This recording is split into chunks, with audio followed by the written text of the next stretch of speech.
This audiobook is based on the public domain work, The Science of Getting Rich, by Wallace D. Wattles, first published in 1910. This recording is narrated and produced by Manifesting Cat for educational and inspirational purposes.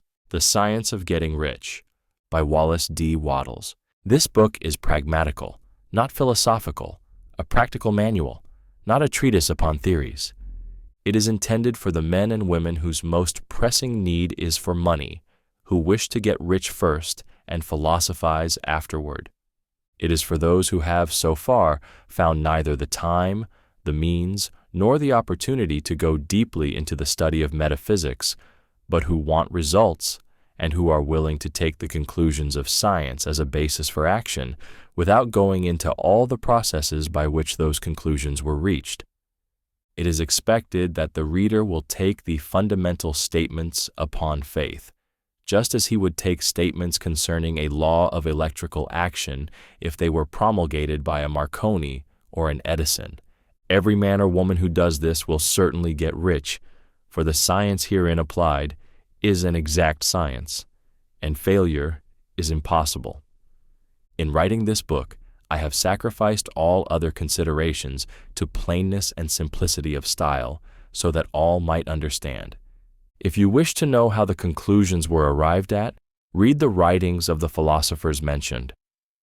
If you wish to reap the fruits of their philosophies in actual practice, read this book and do exactly as it tells you to do. Chapter 1. The Right to be Rich. Whatever may be said in praise of poverty, the fact remains that it is not possible to live a really complete or successful life unless one is rich.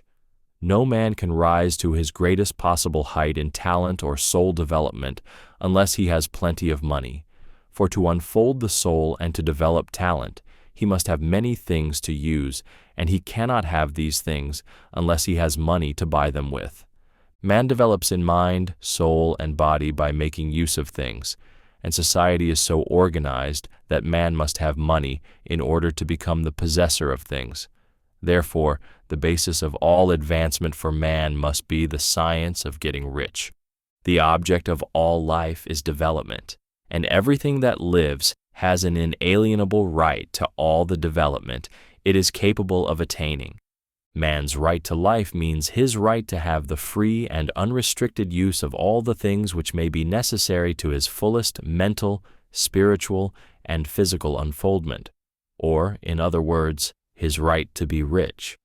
In this book I shall not speak of riches in a figurative way. To be really rich does not mean to be satisfied or contented with a little. No man ought to be satisfied with a little if he is capable of using and enjoying more. The purpose of nature is the advancement and unfoldment of life, and every man should have all that can contribute to the power, elegance, beauty, and richness of life. To be content with less is sinful. The man who owns all he wants for the living of all the life he is capable of living is rich, and no man who has not plenty of money can have all he wants. Life has advanced so far and become so complex that even the most ordinary man or woman requires a great amount of wealth in order to live in a manner that even approaches completeness. Every person naturally wants to become all that he is capable of becoming. This desire to realize innate possibilities is inherent in human nature. We cannot help wanting to be all that we can be. Success in life is becoming what you want to be. You can become what you want to be only by making use of things, and you can have the free use of things only as you become rich enough to buy them. To understand the science of getting rich is therefore the most essential of all knowledge. There is nothing wrong in wanting to get rich. The desire for riches is really the desire for a richer, fuller, and more abundant life, and that desire is praiseworthy. The man who does not desire to live more abundantly is abnormal, and so the man who does not desire to have money enough to buy all he wants is abnormal. There are three motives for which we live. We live for the body, we live for the mind, and we live for the soul. No one of these is better or holier than the other. all are alike desirable, and no one of the three, body, mind, or soul, can live fully if either of the others is cut short of full life and expression. It is not right or noble to live only for the soul and deny mind or body, and it is wrong to live for the intellect and deny body and soul. We are all acquainted with the loathsome consequences of living for the body and denying both mind and soul, and we see that real life means the complete expression of all that man can give forth through body, mind, and soul. Whatever he may say, no man can be really happy or satisfied unless his body is living fully in every function, and unless the same is true of his mind and his soul. Wherever there is unexpressed possibility or function not performed, there is unsatisfied desire. Desire is possibility-seeking expression or function-seeking performance. Man cannot live fully in body without good food, comfortable clothing, and warm shelter, and without freedom from excessive toil. Rest and recreation are also necessary to his physical life. He cannot live fully in mind without books and time to study them, without opportunity for travel and observation, or without intellectual companionship. To live fully in mind, he must have intellectual recreations and must surround himself with all the objects of art and beauty he is capable of using and appreciating. To live fully in soul, man must have love, and love is denied expression by poverty. Man's highest happiness is found in the bestowal of benefits on those he loves. Love finds its most natural and spontaneous expression in giving. The man who has nothing to give cannot fill his place as a husband or father, as a citizen, or as a man. It is in the use of material things that man finds full life for his body, develops his mind, and unfolds his soul. It is therefore of supreme importance to him that he should be rich. It is perfectly right that you should desire to be rich. If you are a normal man or woman, you cannot help doing so. It is perfectly right that you should give your best attention to the science of getting rich, for it is the noblest and most necessary of all studies. If you neglect this study, you are derelict in your duty to yourself, to God, and to humanity, for you can render God and humanity no greater service than to make the most of yourself. Chapter 2. There is a science of getting rich. There is a science of getting rich, and it is an exact science, like algebra or arithmetic. There are certain laws which govern the process of acquiring riches. Once these laws are learned and obeyed by any man, he will get rich with mathematical certainty. The ownership of money and property comes as a result of doing things in a certain way. Those who do things in this certain way, whether on purpose or accidentally, get rich, while those who do not do things in this certain way, no matter how hard they work or how able they are, remain poor. It is a natural law that like causes always produce like effects, and therefore, any man or woman who learns to do things in this certain way will infallibly get rich. That the above statement is true is shown by the following facts. Getting rich is not a matter of environment, for if it were, all the people in certain neighborhoods would become wealthy. The people of one city would all be rich, while those of other towns would all be poor, or the inhabitants of one state would roll in wealth, while those of an adjoining state would be in poverty. But everywhere we see rich and poor living side by side in the same environment and often engaged in the same vocations. When two men are in the same locality and in the same business, and one gets rich while the other remains poor, it shows that getting rich is not primarily a matter of environment. Some environments may be more favorable than others, but when two men in the same business are in the same neighborhood, and one gets rich while the other fails, it indicates that getting rich is the result of doing things in a certain way. Further, the ability to do things in this certain way is not due solely to the possession of talent. For many people who have great talent remain poor, while others who have very little talent get rich. Studying the people who have got rich, we find that they are an average lot in all respects, having no greater talents and abilities than other men. It is evident that they do not get rich because they possess talents and abilities that other men have not, but because they happen to do things in a certain way. Getting rich is not the result of saving or thrift. Many very penurious people are poor, while free spenders often get rich. Nor is getting rich due to doing things which others fail to do. Two men in the same business often do almost exactly the same things, and one gets rich while the other remains poor or becomes a bankrupt. From all these things, we must come to the conclusion that getting rich is the result of doing things in a certain way.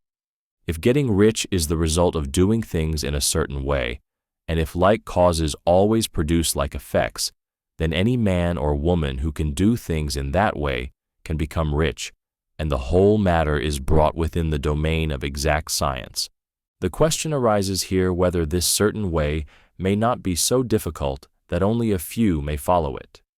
This cannot be true, as we have seen, so far as natural ability is concerned. Talented people get rich, and blockheads get rich. Intellectually brilliant people get rich, and very stupid people get rich. Physically strong people get rich, and weak and sickly people get rich. Some degree of ability to think and understand is, of course, essential, but insofar as natural ability is concerned, any man or woman who has sense enough to read and understand these words can certainly get rich. Also, we have seen that it is not a matter of environment. Location counts for something. One would not go to the heart of the Sahara and expect to do successful business. Getting rich involves the necessity of dealing with men and of being where there are people to deal with. And if these people are inclined to deal in the way you want to deal, so much the better. But that is about as far as environment goes. If anybody else in your town can get rich, so can you. And if anybody else in your state can get rich, so can you. Again, it is not a matter of choosing some particular business or profession. People get rich in every business and in every profession, while their next-door neighbors in the same vocation remain in poverty. It is true that you will do best in a business which you like and which is congenial to you. If you have certain talents which are well developed, you will do best in a business which calls for the exercise of those talents. You will also do best in a business which is suited to your locality. An ice cream parlor would do better in a warm climate than in Greenland, and a salmon fishery will succeed better in the Northwest than in Florida, where there are no salmon. Aside from these general limitations, getting rich is not dependent upon your engaging in some particular business, but upon your learning to do things in a certain way. If you are now in business, and anybody else in your locality is getting rich in the same business while you are not getting rich, it is because you are not doing things in the same way that the other person is doing them. No one is prevented from getting rich by lack of capital. True, as you get capital, the increase becomes more easy and rapid, but one who has capital is already rich and does not need to consider how to become so. No matter how poor you may be, if you begin to do things in the certain way, you will begin to get rich, and you will begin to have capital. The getting of capital is a part of the process of getting rich, and it is a part of the result which invariably follows the doing of things in the certain way. You may be the poorest man on the continent and be deeply in debt. You may have neither friends, influence, nor resources. But if you begin to do things in this way, you must infallibly begin to get rich, for like causes must produce like effects. If you have no capital, you can get capital. If you are in the wrong business, you can get into the right business. If you are in the wrong location, you can go to the right location. You can do so by beginning in your present business and in your present location to do things in the certain way which causes success. Chapter 3. Is opportunity monopolized? No man is kept poor because opportunity has been taken away from him, because other people have monopolized the wealth and have put a fence around it. You may be shut off from engaging in business in certain lines, but there are other channels open to you. Probably it would be hard for you to get control of any of the great railroad systems. That field is pretty well monopolized, but the electric railway business is still in its infancy and offers plenty of scope for enterprise, and it will be but a very few years until traffic and transportation through the air will become a great industry, and in all its branches will give employment to hundreds of thousands and perhaps to millions of people. Why not turn your attention to the development of aerial transportation instead of competing with J.J. Hill and others for a chance in the steam railway world? It is quite true that if you are a workman in the employ of the Steel Trust, you have very little chance of becoming the owner of the plant in which you work. But it is also true that if you will commence to act in a certain way, you can soon leave the employ of the Steel Trust. You can buy a farm of from 10 to 40 acres and engage in business as a producer of foodstuffs. There is great opportunity at this time for men who will live upon small tracts of land and cultivate the same intensively. Such men will certainly get rich.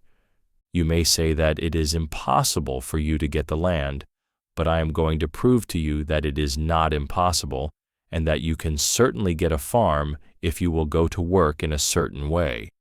At different periods, the tide of opportunity sets in different directions, according to the needs of the whole and the particular stage of social evolution which has been reached. At present, in America, it is setting toward agriculture and the allied industries and professions. Today, opportunity is open before the farmer in his line more than before the factory worker in his line. It is open before the businessman who supplies the farmer more than before the one who supplies the factory worker, and before the professional man who waits upon the farmer more than before the one who serves the working class. There is abundance of opportunity for the man who will go with the tide instead of trying to swim against it. So the factory workers, either as individuals or as a class, are not deprived of opportunity. The workers are not being kept down by their masters. They are not being ground by the trusts and combinations of capital. As a class, they are where they are because they do not do things in a certain way. If the workers of America chose to do so, they could follow the example of their brothers in Belgium and other countries and establish great department stores and cooperative industries. They could elect men of their own class to office and pass laws favoring the development of such cooperative industries, and in a few years they could take peaceable possession of the industrial field. The working class may become the master class whenever they will begin to do things in a certain way. The law of wealth is the same for them as it is for all others. This they must learn, and they will remain where they are as long as they continue to do as they do. The individual worker, however, is not held down by the ignorance or the mental slothfulness of his class. He can follow the tide of opportunity to riches, and this book will tell him how. No one is kept in poverty by a shortness in the supply of riches. There is more than enough for all. A palace as large as the Capitol at Washington might be built for every family on earth from the building material in the United States alone, and under intensive cultivation, this country would produce wool, cotton, linen, and silk enough to clothe each person in the world finer than Solomon was arrayed in all his glory, together with food enough to feed them all luxuriously. The visible supply is practically inexhaustible, and the invisible supply really is inexhaustible. Everything you see on earth is made from one original substance, out of which all things proceed. New forms are constantly being made, and older ones are dissolving, but all are shapes assumed by one thing. There is no limit to the supply of formless stuff, or original substance. The universe is made out of it, but it was not all used in making the universe. The spaces in, through, and between the forms of the visible universe are permeated and filled with the original substance, with the formless stuff, with the raw material of all things. 10,000 times as much as has been made might still be made, and even then, we should not have exhausted the supply of universal raw material.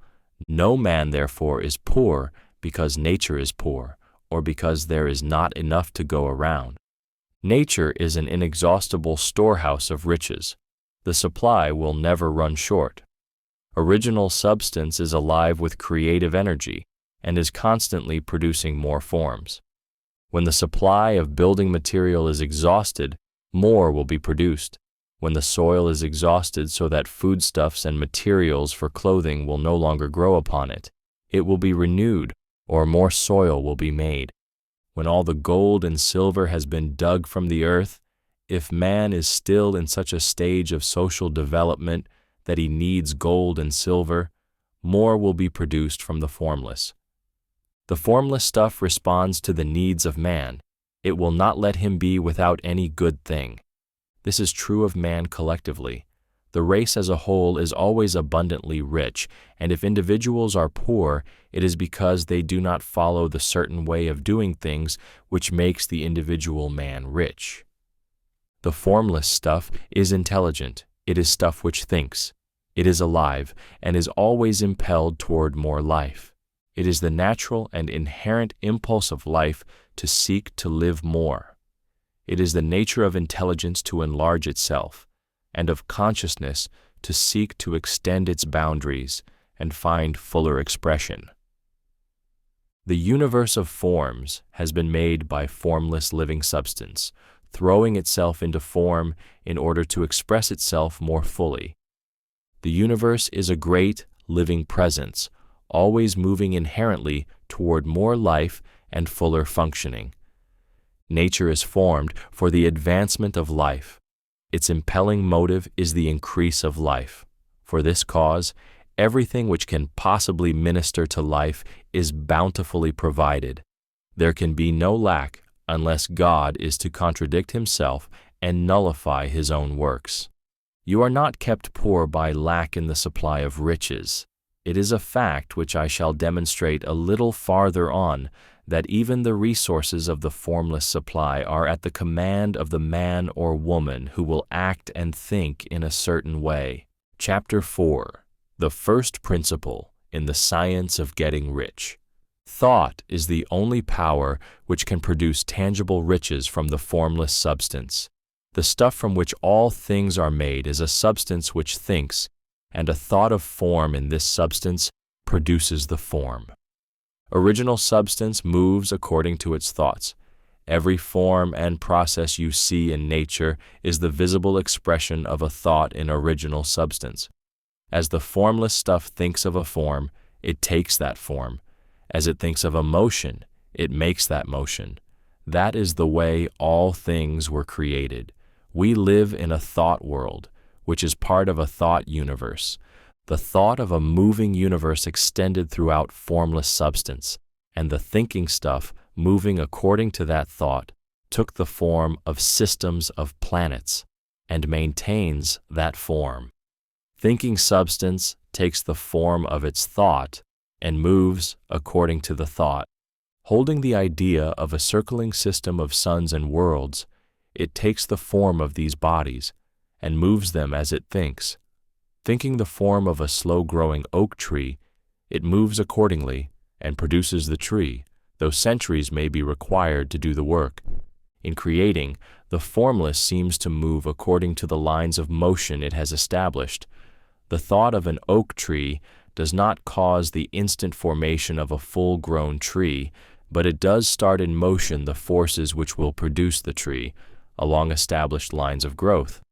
Every thought of form, held in thinking substance, causes the creation of the form, but always, or at least generally, along lines of growth and action already established.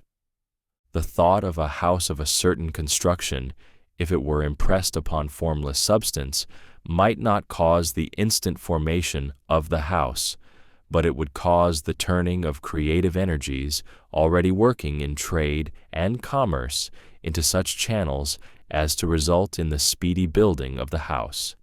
And if there were no existing channels through which the creative energy could work, then the house would be formed directly from primal substance, without waiting for the slow processes of the organic and inorganic world. No thought of form can be impressed upon original substance without causing the creation of the form. Man is a thinking center and can originate thought. All the forms that man fashions with his hands must first exist in his thought. He cannot shape a thing until he has thought that thing.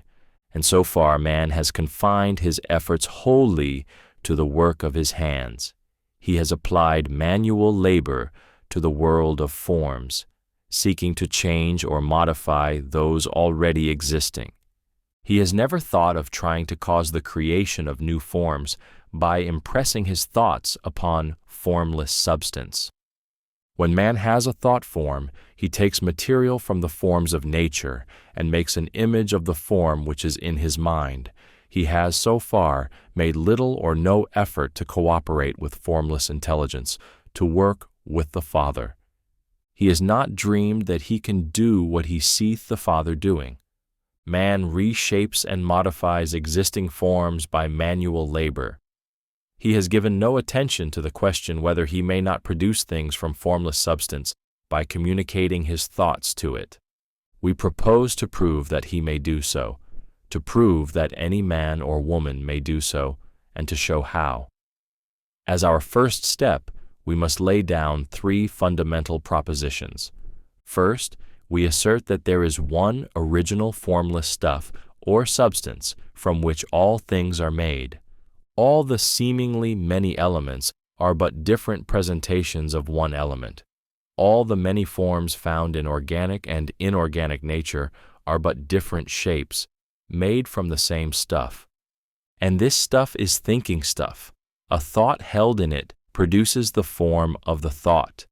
Thought, in thinking substance, produces shapes. Man is a thinking center, capable of original thought. If man can communicate his thought to original thinking substance, he can cause the creation or formation of the thing he thinks about. To summarize this, there is a thinking stuff from which all things are made, and which, in its original state, permeates, penetrates, and fills the interspaces of the universe. A thought, in this substance, produces the thing that is imaged by the thought. Man can form things in his thought, and by impressing his thought upon formless substance, can cause the thing he thinks about to be created.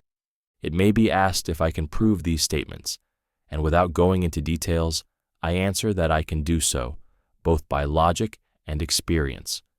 Reasoning back from the phenomena of form and thought, I come to one original thinking substance, and reasoning forward from this thinking substance, I come to man's power to cause the formation of the thing he thinks about. And by experiment, I find the reasoning true, and this is my strongest proof. If one man who reads this book gets rich by doing what it tells him to do, that is evidence in support of my claim. But if every man who does what it tells him to do gets rich, that is positive proof until someone goes through the process and fails. The theory is true until the process fails, and this process will not fail, for every man who does exactly what this book tells him to do will get rich.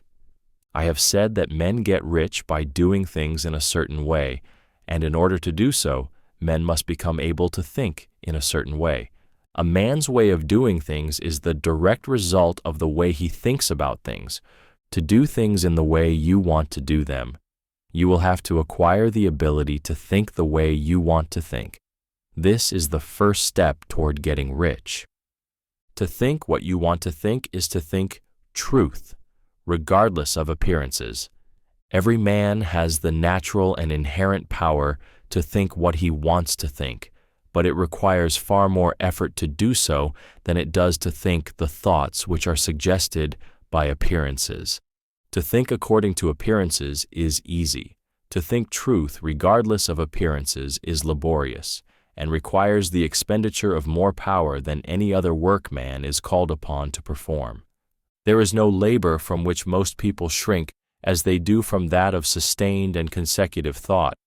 It is the hardest work in the world. This is especially true when truth is contrary to appearances. Every appearance in the visible world tends to produce a corresponding form in the mind which observes it, and this can only be prevented by holding the thought of the truth.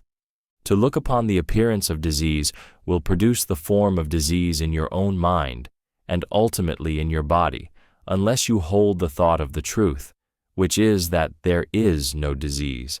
It is only an appearance, and the reality is health. To look upon the appearances of poverty will produce corresponding forms in your own mind, unless you hold to the truth that there is no poverty. There is only abundance. To think health when surrounded by the appearances of disease, or to think riches when in the midst of appearances of poverty, requires power. But he who acquires this power becomes a master mind. He can conquer fate, he can have what he wants. This power can only be acquired by getting hold of the basic fact which is behind all appearances. And that fact is that there is one thinking substance, from which and by which all things are made. Then we must grasp the truth that every thought held in this substance becomes a form, and that man can so impress his thoughts upon it as to cause them to take form and become visible things. When we realize this, we lose all doubt and fear, for we know that we can create what we want to create. We can get what we want to have and can become what we want to be. As a first step toward getting rich, you must believe the three fundamental statements given previously in this chapter, and in order to emphasize them, I repeat them here. There is a thinking stuff from which all things are made, and which, in its original state, permeates, penetrates, and fills the interspaces of the universe. A thought, in this substance, produces the thing that is imaged by the thought. Man can form things in his thought, and, by impressing his thought upon formless substance, can cause the thing he thinks about to be created. You must lay aside all other concepts of the universe than this monistic one, and you must dwell upon this until it is fixed in your mind and has become your habitual thought. Read these creed statements over and over again, fix every word upon your memory, and meditate upon them until you firmly believe what they say. If a doubt comes to you, cast it aside as a sin. Do not listen to arguments against this idea. Do not go to churches or lectures where a contrary concept of things is taught or preached. Do not read magazines or books which teach a different idea. If you get mixed up in your faith, all your efforts will be in vain. Do not ask why these things are true, nor speculate as to how they can be true. Simply take them on trust. The science of getting rich begins with the absolute acceptance of this faith. Chapter 5. Increasing life. You must get rid of the last vestige of the old idea that there is a deity whose will it is that you should be poor, or whose purposes may be served by keeping you in poverty. The intelligent substance which is all, and in all, and which lives in all and lives in you, is a consciously living substance. Being a consciously living substance, it must have the natural and inherent desire of every living intelligence for increase of life. Every living thing must continually seek for the enlargement of its life, because life, in the mere act of living, must increase itself. A seed, dropped into the ground, springs into activity, and in the act of living produces 100 more seeds. Life, by living, multiplies itself. It is forever becoming more. It must do so, if it continues to be at all. Intelligence is under this same necessity for continuous increase. Every thought we think makes it necessary for us to think another thought. Consciousness is continually expanding. Every fact we learn leads us to the learning of another fact. Knowledge is continually increasing. Every talent we cultivate brings to the mind the desire to cultivate another talent. We are subject to the urge of life, seeking expression, which ever drives us on to know more, to do more, and to be more. In order to know more, do more, and be more, we must have more. We must have things to use, for we learn and do and become only by using things. We must get rich so that we can live more. The desire for riches is simply the capacity for larger life-seeking fulfillment. Every desire is the effort of an unexpressed possibility to come into action. It is power-seeking to manifest, which causes desire. That which makes you want more money is the same as that which makes the plant grow. It is life seeking fuller expression. The one living substance must be subject to this inherent law of all life. It is permeated with the desire to live more. That is why it is under the necessity of creating things. The one substance desires to live more in you. Hence it wants you to have all the things you can use. It is the desire of God that you should get rich. He wants you to get rich because He can express Himself better through you if you have plenty of things to use in giving Him expression. He can live more in you if you have unlimited command of the means of life. The universe desires you to have everything you want to have. Nature is friendly to your plans. Everything is naturally for you. Make up your mind that this is true. It is essential, however, that your purpose should harmonize with the purpose that is in all. You must want real life, not mere pleasure or sensual gratification. Life is the performance of function, and the individual really lives only when he performs every function, physical, mental, and spiritual, of which he is capable, without excess in any. You do not want to get rich in order to live swinishly, for the gratification of animal desires. That is not life. But the performance of every physical function is a part of life, and no one lives completely who denies the impulses of the body a normal and healthful expression.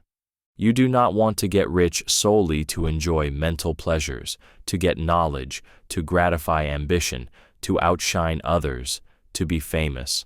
All these are a legitimate part of life, but the man who lives for the pleasures of the intellect alone will only have a partial life, and he will never be satisfied with his lot. You do not want to get rich solely for the good of others, to lose yourself for the salvation of mankind, to experience the joys of philanthropy and sacrifice. The joys of the soul are only a part of life, and they are no better or nobler than any other part. You want to get rich in order that you may eat, drink, and be merry when it is time to do these things, in order that you may surround yourself with beautiful things, see distant lands, feed your mind, and develop your intellect, in order that you may love men and do kind things and be able to play a good part in helping the world to find truth. But remember that extreme altruism is no better and no nobler than extreme selfishness. Both are mistakes. Get rid of the idea that God wants you to sacrifice yourself for others, and that you can secure His favor by doing so. God requires nothing of the kind. What He wants is that you should make the most of yourself, for yourself and for others, and you can help others more by making the most of yourself than in any other way. You can make the most of yourself only by getting rich, so it is right and praiseworthy that you should give your first and best thought to the work of acquiring wealth. Remember, however, that the desire of substance is for all, and its movements must be for more life to all. It cannot be made to work for less life to any, because it is equally in all, seeking riches and life. Intelligent substance will make things for you, but it will not take things away from someone else and give them to you. You must get rid of the thought of competition. You are to create, not to compete for what is already created. You do not have to take anything away from anyone. You do not have to drive sharp bargains. You do not have to cheat or to take advantage. You do not need to let any man work for you for less than he earns. You do not have to covet the property of others, or to look at it with wishful eyes. No man has anything of which you cannot have the like, and that without taking what he has away from him. You are to become a creator, not a competitor. You are going to get what you want, but in such a way that when you get it, every other man will have more than he has now. I am aware that there are men who get a vast amount of money by proceeding in direct opposition to the statements in the paragraph above, and may add a word of explanation here.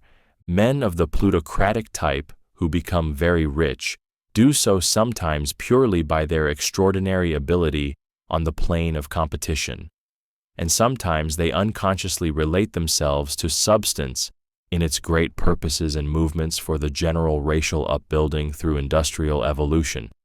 Rockefeller, Carnegie, Morgan, et al.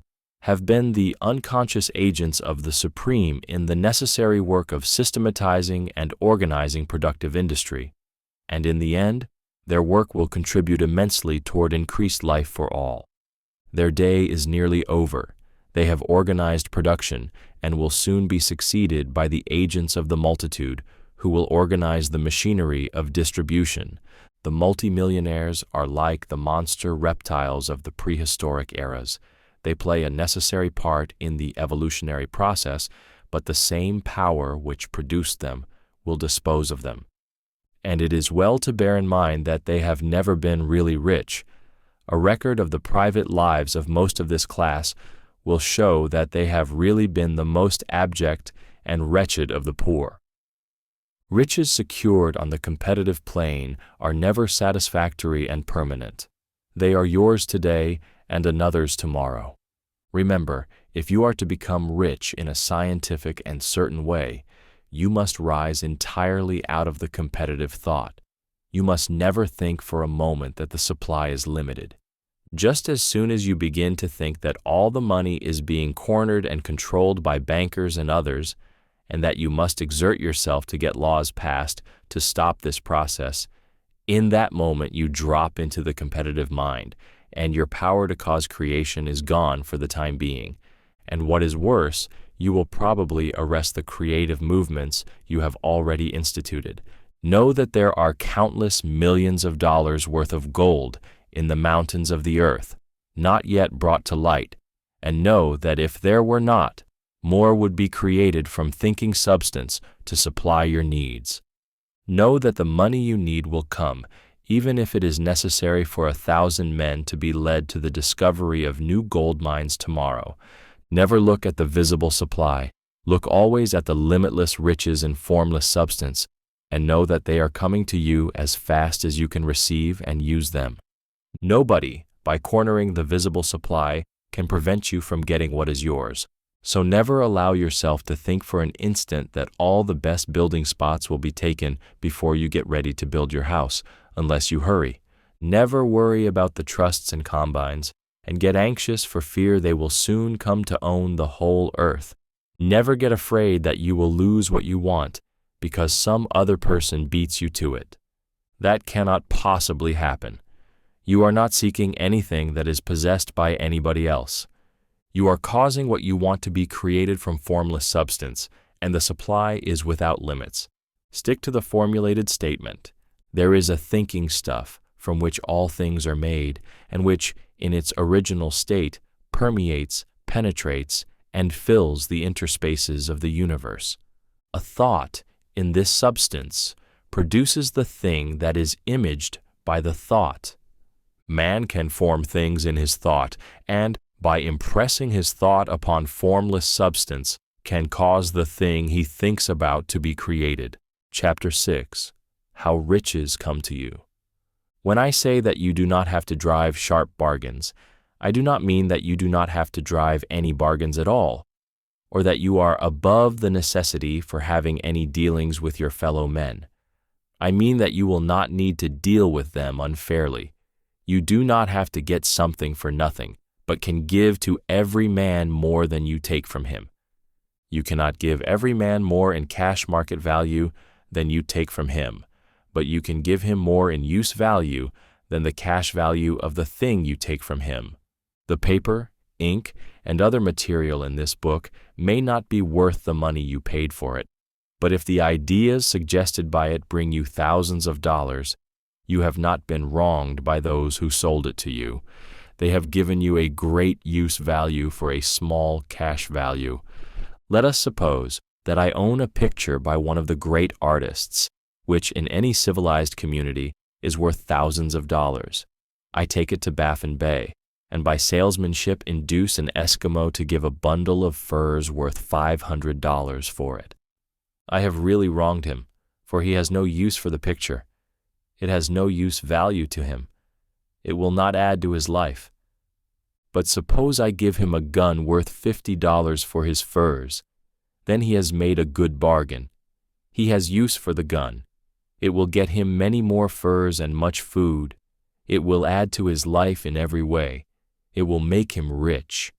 When you rise from the competitive to the creative plane, you can scan your business transactions very strictly, and if you are selling any man anything which does not add more to his life than the thing he gives you in exchange, you can afford to stop it.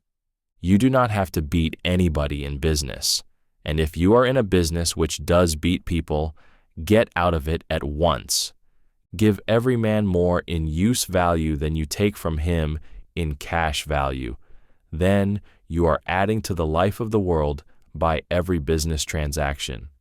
If you have people working for you, you must take from them more in cash value than you pay them in wages. But you can so organize your business that it will be filled with the principle of advancement, and so that each employee who wishes to do so may advance a little every day. You can make your business do for your employees what this book is doing for you. You can so conduct your business that it will be a sort of ladder by which every employee who will take the trouble may climb to riches himself, and given the opportunity, if he will not do so, it is not your fault. And finally, because you are to cause the creation of your riches from formless substance which permeates all your environment, it does not follow that they are to take shape from the atmosphere and come into being before your eyes. If you want a sewing machine, for instance, I do not mean to tell you that you are to impress the thought of a sewing machine on thinking substance until the machine is formed without hands, in the room where you sit, or elsewhere. But if you want a sewing machine, hold the mental image of it with the most positive certainty that it is being made, or is on its way to you. After once forming the thought, have the most absolute and unquestioning faith that the sewing machine is coming. Never think of it or speak of it in any other way than as being sure to arrive. Claim it as already yours. It will be brought to you by the power of the Supreme Intelligence, acting upon the minds of men. If you live in Maine, it may be that a man will be brought from Texas or Japan to engage in some transaction which will result in your getting what you want. If so, the whole matter will be as much to that man's advantage as it is to yours. Do not forget for a moment that the thinking substance is through all, in all, communicating with all, and can influence all. The desire of thinking substance for fuller life and better living has caused the creation of all the sewing machines already made, and it can cause the creation of millions more, and will, whenever men set it in motion by desire and faith, and by acting in a certain way. You can certainly have a sewing machine in your house, and it is just as certain that you can have any other thing or things which you want, and which you will use for the advancement of your own life and the lives of others. You need not hesitate about asking largely. It is your Father's pleasure to give you the kingdom, said Jesus. Original substance wants to live all that is possible in you, and wants you to have all that you can or will use for the living of the most abundant life. If you fix upon your consciousness the fact that the desire you feel for the possession of riches is one with the desire of omnipotence for more complete expression, your faith becomes invincible. Once I saw a little boy sitting at a piano and vainly trying to bring harmony out of the keys, and I saw that he was grieved and provoked by his inability to play real music. I asked him the cause of his vexation, and he answered, "I can feel the music in me, but I can't make my hands go right." The music in him was the urge of original substance, containing all the possibilities of all life. All that there is of music was seeking expression through the child. God, the one substance, is trying to live and do and enjoy things through humanity. He is saying, "I want hands to build wonderful structures, to play divine harmonies, to paint glorious pictures. I want feet to run my errands, eyes to see my beauties, tongues to tell mighty truths, and to sing marvelous songs," and so on. All that there is of possibility is seeking expression through men. God wants those who can play music to have pianos and every other instrument, and to have the means to cultivate their talents to the fullest extent. He wants those who can appreciate beauty to be able to surround themselves with beautiful things. He wants those who can discern truth to have every opportunity to travel and observe. He wants those who can appreciate dress to be beautifully clothed, and those who can appreciate good food to be luxuriously fed. He wants all these things because it is Himself that enjoys and appreciates them. It is God who wants to play and sing and enjoy beauty and proclaim truth and wear fine clothes and eat good foods. "It is God that worketh in you to will and to do," said Paul. The desire you feel for riches is the infinite, seeking to express Himself in you as He sought to find expression in the little boy at the piano. So you need not hesitate to ask largely. Your part is to focalize and express the desires of God. This is a difficult point with most people. They retain something of the old idea that poverty and self-sacrifice are pleasing to God. They look upon poverty as a part of the plan, a necessity of nature. They have the idea that God has finished His work and made all that He can make, and that the majority of men must stay poor because there is not enough to go around. They hold to so much of this erroneous thought that they feel ashamed to ask for wealth. They try not to want more than a very modest competence, just enough to make them fairly comfortable. I recall now the case of one student who was told that he must get in mind a clear picture of the things he desired, so that the creative thought of them might be impressed on formless substance. He was a very poor man, living in a rented house and having only what he earned from day to day, and he could not grasp the fact that all wealth was his. So, after thinking the matter over, he decided that he might reasonably ask for a new rug for the floor of his best room and an anthracite coal stove to heat the house during the cold weather. Following the instructions given in this book, he obtained these things in a few months, and then it dawned upon him that he had not asked enough. He went through the house in which he lived and planned all the improvements he would like to make in it. He mentally added a bay window here and a room there, until it was complete in his mind as his ideal home, and then he planned its furnishings. Holding the whole picture in his mind, he began living in the certain way and moving toward what he wanted, and he owns the house now and is rebuilding it after the form of his mental image. And now, with still larger faith, he is going on to get greater things. It has been unto him according to his faith, and it is so with you and with all of us. Chapter 7. Gratitude. The illustrations given in the last chapter will have conveyed to the reader the fact that the first step toward getting rich is to convey the idea of your wants to the formless substance. This is true, and you will see that in order to do so, it becomes necessary to relate yourself to the formless intelligence in a harmonious way. To secure this harmonious relation is a matter of such primary and vital importance that I shall give some space to its discussion here and give you instructions which, if you will follow them, will be certain to bring you into perfect unity of mind with God. The whole process of mental adjustment and atonement can be summed up in one word: gratitude. First, you believe that there is one intelligent substance from which all things proceed. Second, you believe that this substance gives you everything you desire. And third, you relate yourself to it by a feeling of deep and profound gratitude. Many people who order their lives rightly in all other ways are kept in poverty by their lack of gratitude. Having received one gift from God, they cut the wires which connect them with Him by failing to make acknowledgement. It is easy to understand that the nearer we live to the source of wealth, the more wealth we shall receive. And it is easy also to understand that the soul that is always grateful lives in closer touch with God than the one which never looks to Him in thankful acknowledgement. The more gratefully we fix our minds on the Supreme when good things come to us, the more good things we will receive, and the more rapidly they will come. And the reason simply is that the mental attitude of gratitude draws the mind into closer touch with the source from which the blessings come. If it is a new thought to you that gratitude brings your whole mind into closer harmony with the creative energies of the universe, consider it well, and you will see that it is true.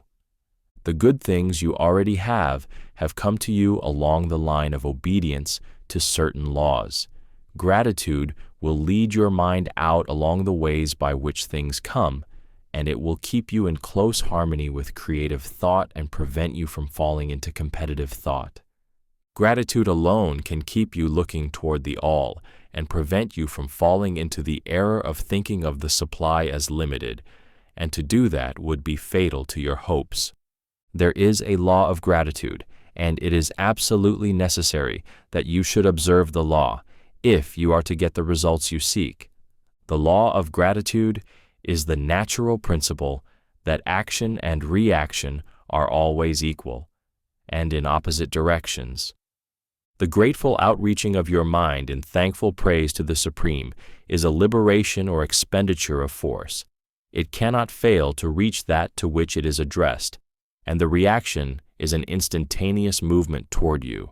Draw nigh unto God, and He will draw nigh unto you. That is a statement of psychological truth. And if your gratitude is strong and constant, the reaction in formless substance will be strong and continuous. The movement of the things you want will be always toward you.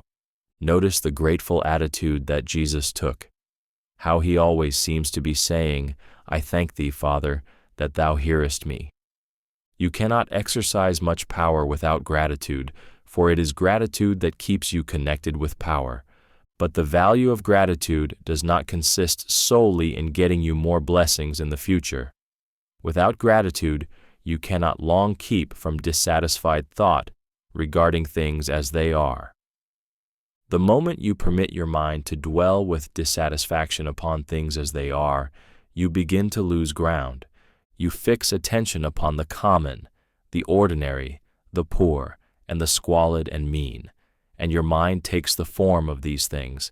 Then you will transmit these forms or mental images to the formless, and the common, the poor, the squalid, and mean will come to you. To permit your mind to dwell upon the inferior is to become inferior and to surround yourself with inferior things. On the other hand, to fix your attention on the best is to surround yourself with the best and to become the best.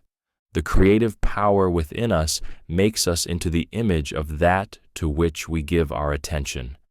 We are thinking substance, and thinking substance always takes the form of that which it thinks about. The grateful mind is constantly fixed upon the best, therefore it tends to become the best. It takes the form or character of the best and will receive the best. Also, faith is born of gratitude. The grateful mind continually expects good things, and expectation becomes faith. The reaction of gratitude upon one's own mind produces faith, and every outgoing wave of grateful thanksgiving increases faith. He who has no feeling of gratitude cannot long retain a living faith, and without a living faith You cannot get rich by the creative method, as we shall see in the following chapters.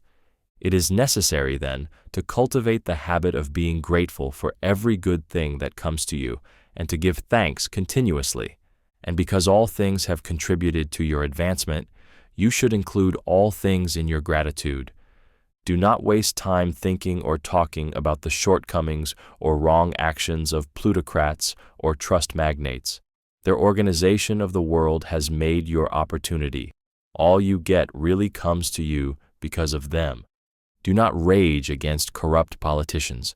If it were not for politicians, we should fall into anarchy, and your opportunity would be greatly lessened.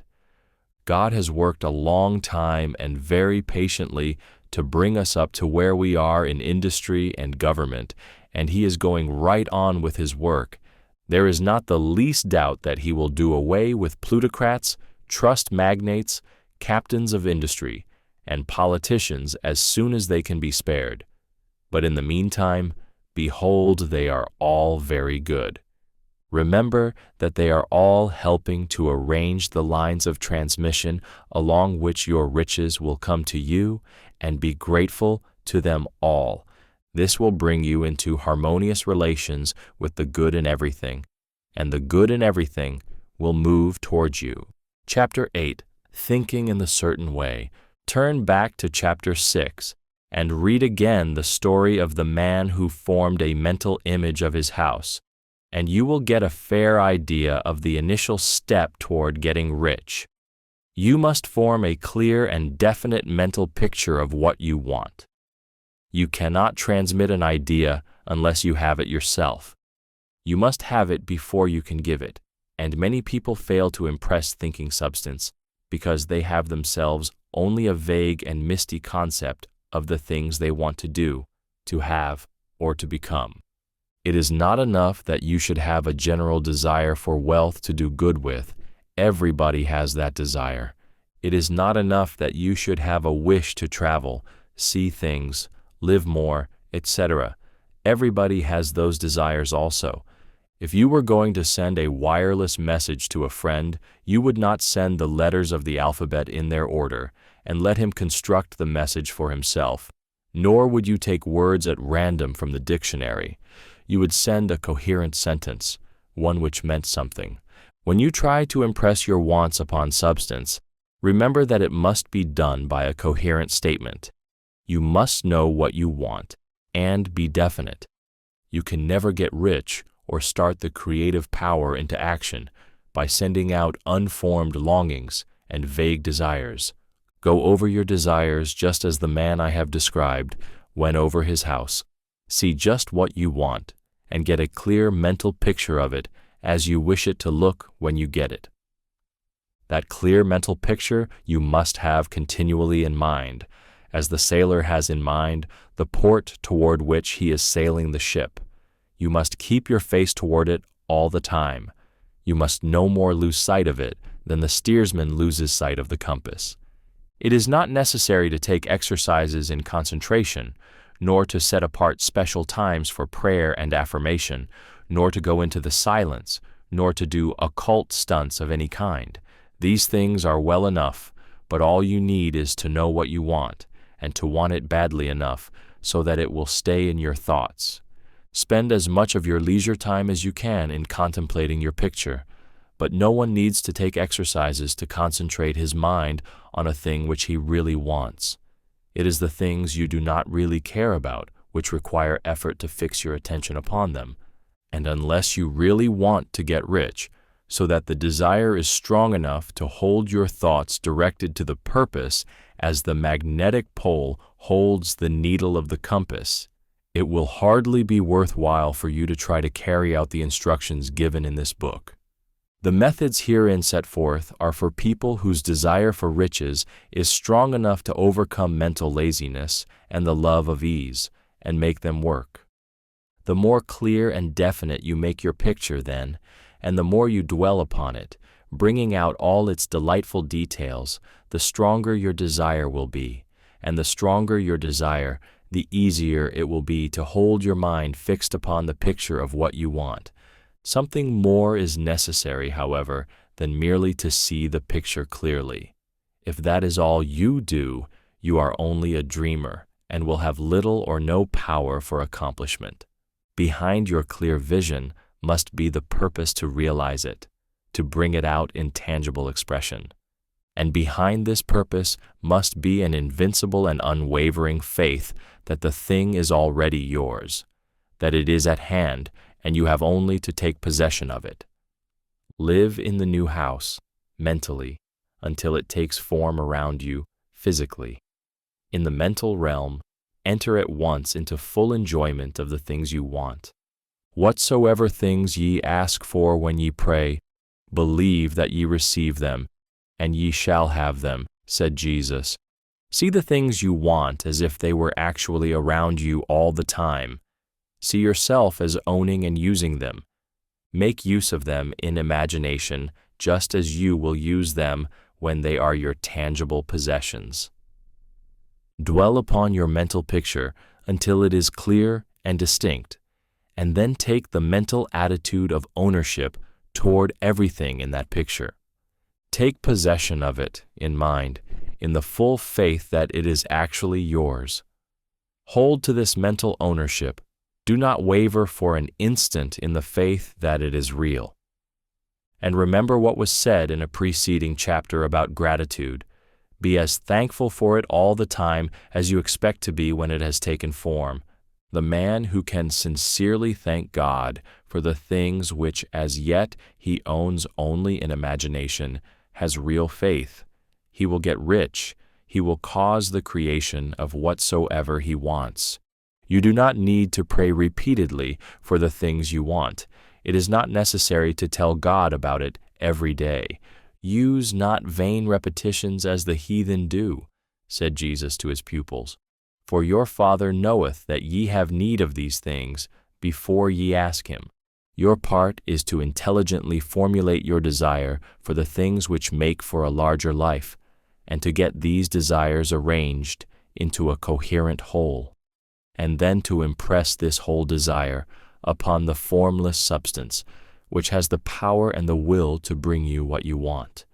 You do not make this impression by repeating strings of words. You make it by holding the vision with unshakable purpose to attain it, and with steadfast faith that you do attain it. The answer to prayer is not according to your faith while you are talking, but according to your faith while you are working. You cannot impress the mind of God by having a special Sabbath day set apart to tell him what you want, and then forgetting him during the rest of the week.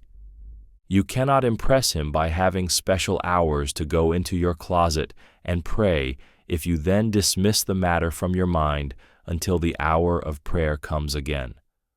Oral prayer is well enough and has its effect, especially upon yourself, in clarifying your vision and strengthening your faith, but it is not your oral petitions which get you what you want. In order to get rich, you do not need a sweet hour of prayer. You need to pray without ceasing. And by prayer, I mean holding steadily to your vision with the purpose to cause its creation into solid form and the faith that you are doing so. Believe that ye receive them. The whole matter turns on receiving, once you have clearly formed your vision. When you have formed it, it is well to make an oral statement, addressing the Supreme in reverent prayer, and from that moment you must, in mind, receive what you ask for. Live in the new house, wear the fine clothes, ride in the automobile, go on the journey, and confidently plan for greater journeys.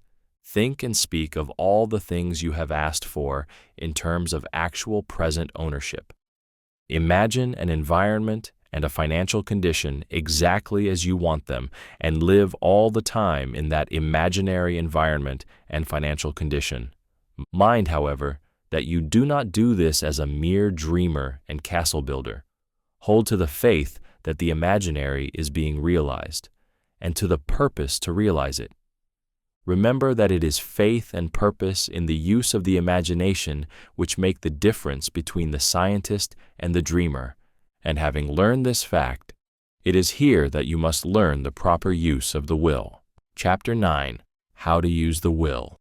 To set about getting rich in a scientific way, you do not try to apply your willpower to anything outside of yourself. You have no right to do so anyway. It is wrong to apply your will to other men and women in order to get them to do what you wish done. It is as flagrantly wrong to coerce people by mental power as it is to coerce them by physical power. If compelling people by physical force to do things for you reduces them to slavery, compelling them by mental means accomplishes exactly the same thing. The only difference is in methods. If taking things from people by physical force is robbery, then taking things by mental force is robbery also. There is no difference in principle. You have no right to use your willpower upon another person, even for his own good, for you do not know what is for his good. The science of getting rich does not require you to apply power or force to any other person in any way whatsoever. There is not the slightest necessity for doing so. Indeed, any attempt to use your will upon others will only tend to defeat your purpose. You do not need to apply your will to things in order to compel them to come to you. That would simply be trying to coerce God and would be foolish and useless, as well as irreverent. You do not have to compel God to give you good things any more than you have to use your willpower to make the sun rise. You do not have to use your willpower to conquer an unfriendly deity or to make stubborn and rebellious forces do your bidding. Substance is friendly to you and is more anxious to give you what you want than you are to get it. To get rich, you need only to use your willpower upon yourself. When you know what to think and do, then you must use your will to compel yourself to think and do the right things. That is the legitimate use of the will in getting what you want, to use it in holding yourself to the right course. Use your will to keep yourself thinking and acting in the certain way. Do not try to project your will or your thoughts or your mind out into space to act on things or people. Keep your mind at home. It can accomplish more there than elsewhere. Use your mind to form a mental image of what you want and to hold that vision with faith and purpose, and use your will to keep your mind working in the right way. The more steady and continuous your faith and purpose, the more rapidly you will get rich, because you will make only positive impressions upon substance, and you will not neutralize or offset them by negative impressions. The picture of your desires, held with faith and purpose, is taken up by the formless and permeates it to great distances throughout the universe, for all I know. As this impression spreads, all things are set moving toward its realization. Every living thing, every inanimate thing, and the things yet uncreated are stirred toward bringing into being that which you want. All force begins to be exerted in that direction. All things begin to move toward you. The minds of people, everywhere, are influenced toward doing the things necessary to the fulfilling of your desires, and they work for you, unconsciously. But you can check all this by starting a negative impression in the formless substance. Doubt or unbelief is as certain to start a movement away from you as faith and purpose are to start one toward you. It is by not understanding this that most people who try to make use of mental science in getting rich make their failure. Every hour and moment you spend in giving heed to doubts and fears, every hour you spend in worry, every hour in which your soul is possessed by unbelief, sets a current away from you in the whole domain of intelligent substance. All the promises are unto them that believe, and unto them only. Notice how insistent Jesus was upon this point of belief, and now you know the reason why. Since belief is all important, it behooves you to guard your thoughts, and as your beliefs will be shaped to a very great extent by the things you observe and think about, it is important that you should command your attention, and here the will comes into use. For it is by your will that you determine upon what things your attention shall be fixed. If you want to become rich, you must not make a study of poverty. Things are not brought into being by thinking about their opposites. Health is never to be attained by studying disease and thinking about disease. Righteousness is not to be promoted by studying sin and thinking about sin, and no one ever got rich by studying poverty and thinking about poverty. Medicine as a science of disease has increased disease. Religion as a science of sin has promoted sin, and economics as a study of poverty will fill the world with wretchedness and want. Do not talk about poverty. Do not investigate it or concern yourself with it. Never mind what its causes are, you have nothing to do with them. What concerns you is the cure. Do not spend your time in charitable work or charity movements. All charity only tends to perpetuate the wretchedness it aims to eradicate. I do not say that you should be hard-hearted or unkind and refuse to hear the cry of need, but you must not try to eradicate poverty in any of the conventional ways. Put poverty behind you and put all that pertains to it behind you and make good. Get rich. That is the best way you can help the poor. And you cannot hold the mental image which is to make you rich if you fill your mind with pictures of poverty. Do not read books or papers which give circumstantial accounts of the wretchedness of the tenement dwellers, of the horrors of child labor, and so on. Do not read anything which fills your mind with gloomy images of want and suffering. You cannot help the poor in the least by knowing about these things, and the widespread knowledge of them does not tend at all to do away with poverty. What tends to do away with poverty is not the getting of pictures of poverty into your mind, but getting pictures of wealth into the minds of the poor. You are not deserting the poor in their misery when you refuse to allow your mind to be filled with pictures of that misery. Poverty can be done away with, not by increasing the number of well-to-do people who think about poverty, but by increasing the number of poor people who propose with faith to get rich. The poor do not need charity, they need inspiration. Charity only sends them a loaf of bread to keep them alive in their wretchedness, or gives them an entertainment to make them forget for an hour or two. But inspiration will cause them to rise out of their misery. If you want to help the poor, demonstrate to them that they can become rich. Prove it by getting rich yourself. The only way in which poverty will ever be banished from this world is by getting a large and constantly increasing number of people to practice the teachings of this book. People must be taught to become rich by creation, not by competition. Every man who becomes rich by competition throws down behind him the ladder by which he rises and keeps others down. But every man who gets rich by creation opens a way for thousands to follow him and inspires them to do so. You are not showing hardness of heart or an unfeeling disposition when you refuse to pity poverty, see poverty, read about poverty, or think or talk about it, or to listen to those who do talk about it. Use your willpower to keep your mind off the subject of poverty and to keep it fixed with faith and purpose on the vision of what you want. Chapter 10. Further use of the will. You cannot retain a true and clear vision of wealth if you are constantly turning your attention to opposing pictures, whether they be external or imaginary. Do not tell of your past troubles of a financial nature, if you have had them. Do not think of them at all. Do not tell of the poverty of your parents or the hardships of your early life. To do any of these things is to mentally class yourself with the poor for the time being, and it will certainly check the movement of things in your direction. Let the dead bury their dead, as Jesus said. Put poverty and all things that pertain to poverty completely behind you.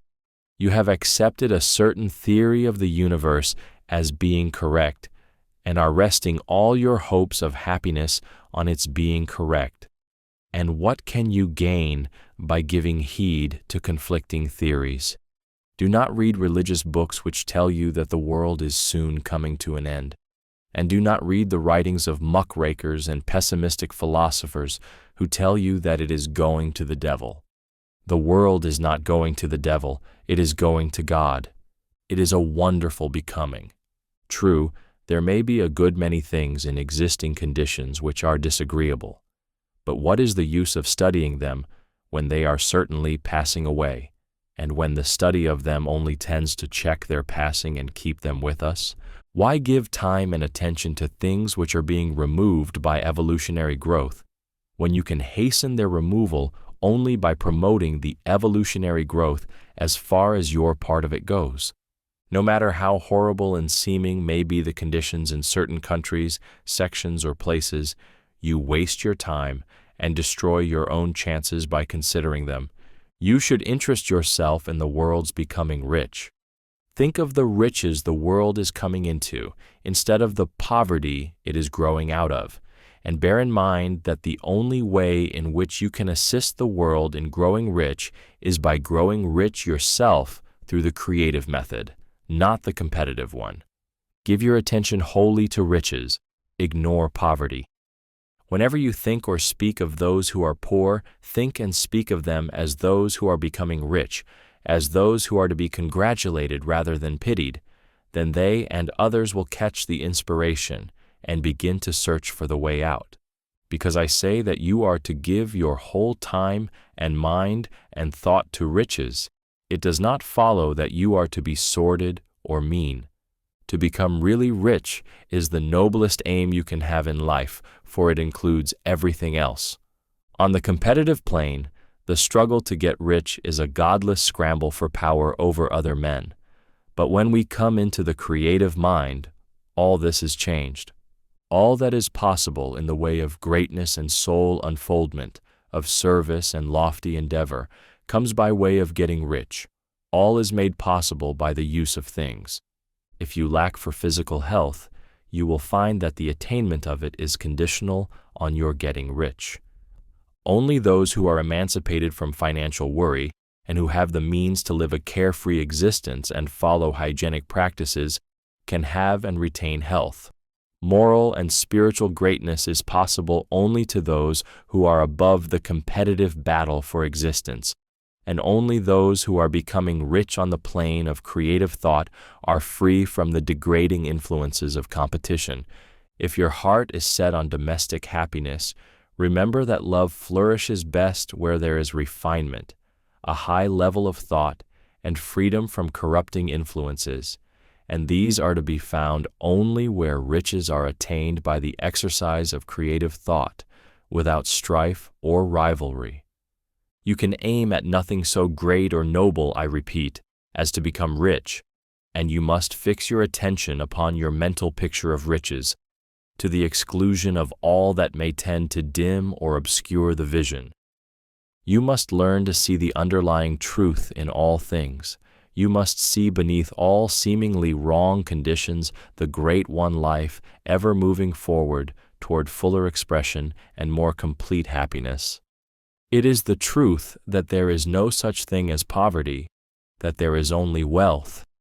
Some people remain in poverty because they are ignorant of the fact that there is wealth for them, and these can best be taught by showing them the way to affluence in your own person and practice.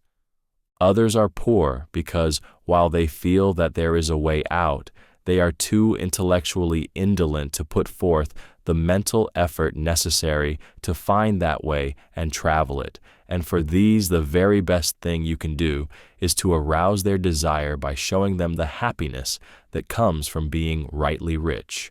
Others still are poor because, while they have some notion of science, they have become so swamped and lost in the maze of metaphysical and occult theories that they do not know which road to take. They try a mixture of many systems and fail in all. For these, again, the very best thing to do is to show the right way in your own person and practice. An ounce of doing things is worth a pound of theorizing. The very best thing you can do for the whole world is to make the most of yourself. You can serve God and man in no more effective way than by getting rich.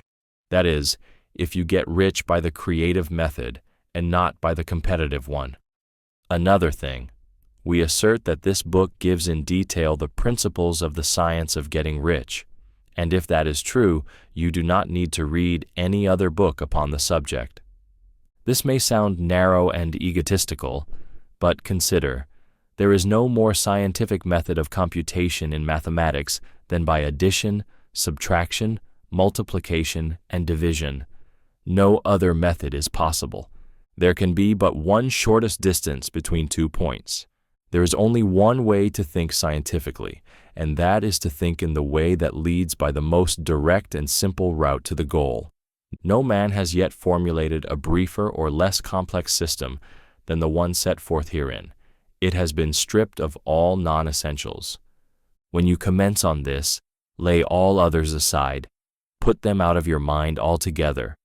Read this book every day. Keep it with you. Commit it to memory. And do not think about other systems and theories. If you do, you will begin to have doubts and to be uncertain and wavering in your thought, and then you will begin to make failures. After you have made good and become rich, you may study other systems as much as you please, but until you are quite sure that you have gained what you want, do not read anything on this line but this book, unless it be the authors mentioned in the preface, and read only the most optimistic comments on the world's news, those in harmony with your picture. Also, postpone your investigations into the occult. Do not dabble in theosophy, spiritualism, or kindred studies.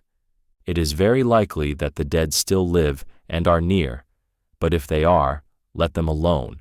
Mind your own business.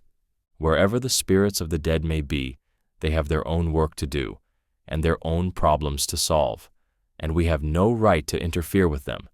We cannot help them, and it is very doubtful whether they can help us, or whether we have any right to trespass upon their time if they can. Let the dead and the hereafter alone, and solve your own problem. Get rich. If you begin to mix with the occult, you will start mental cross-currents, which will surely bring your hopes to shipwreck. Now, this and the preceding chapters have brought us to the following statement of basic facts. There is a thinking stuff from which all things are made, and which, in its original state, permeates, penetrates, and fills the interspaces of the universe. A thought in this substance produces the thing that is imaged by the thought. Man can form things in his thought, and, by impressing his thought upon formless substance, can cause the thing he thinks about to be created. In order to do this, man must pass from the competitive to the creative mind.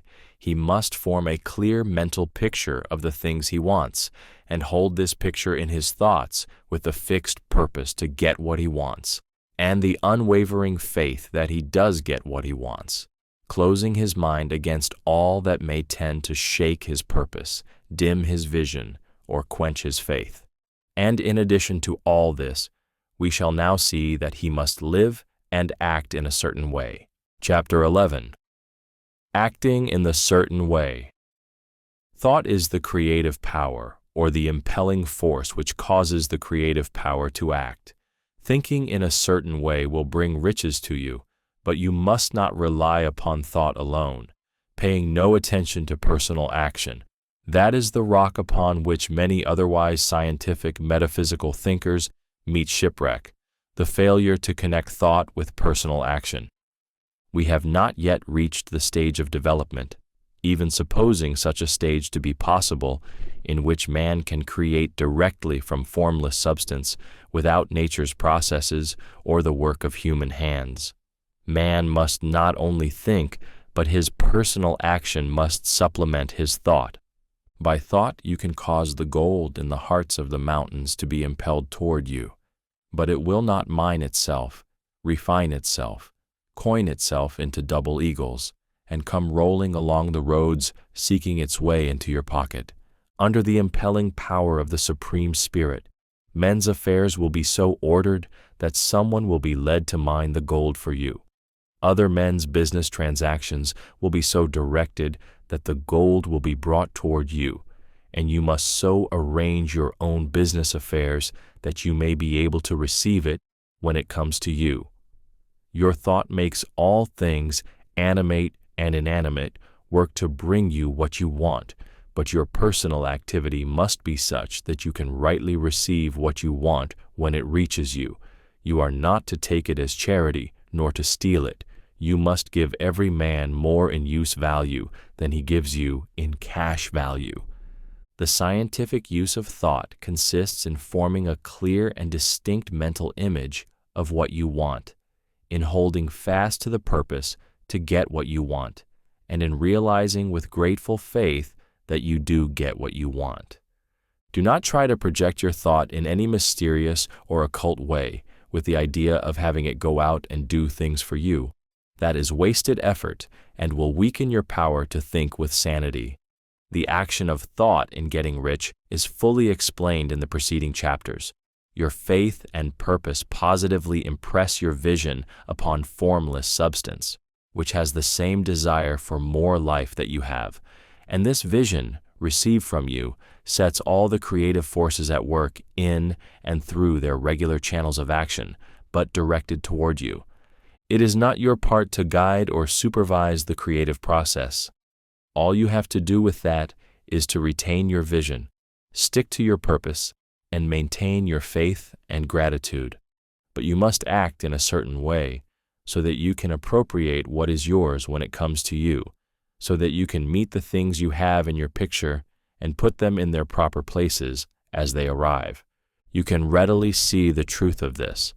When things reach you, they will be in the hands of other men who will ask an equivalent for them, and you can only get what is yours by giving the other man what is his. Your pocketbook is not going to be transformed into a Fortunatus's purse, which shall be always full of money without effort on your part. This is the crucial point in the science of getting rich, right here, where thought and personal action must be combined. There are very many people who, consciously or unconsciously, set the creative forces in action by the strength and persistence of their desires, but who remain poor because they do not provide for the reception of the thing they want when it comes. By thought, the thing you want is brought to you. By action, you receive it. Whatever your action is to be, it is evident that you must act now.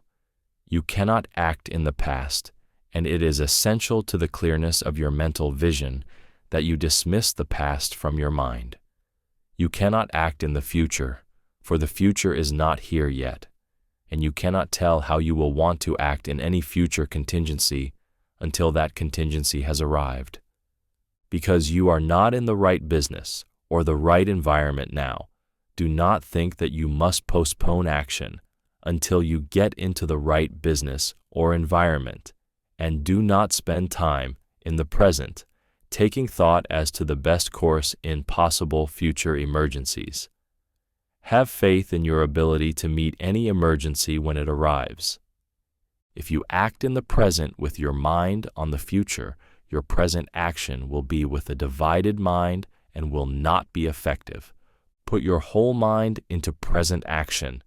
Do not give your creative impulse to original substance and then sit down and wait for results. If you do, you will never get them. Act now. There is never any time but now, and there never will be any time but now. If you are ever to begin to make ready for the reception of what you want, you must begin now. And your action, whatever it is, must most likely be in your present business or employment, and must be upon the persons and things in your present environment. You cannot act where you are not. You cannot act where you have been, and you cannot act where you are going to be. You can act only where you are. Do not bother as to whether yesterday's work was well done or ill done. Do today's work well.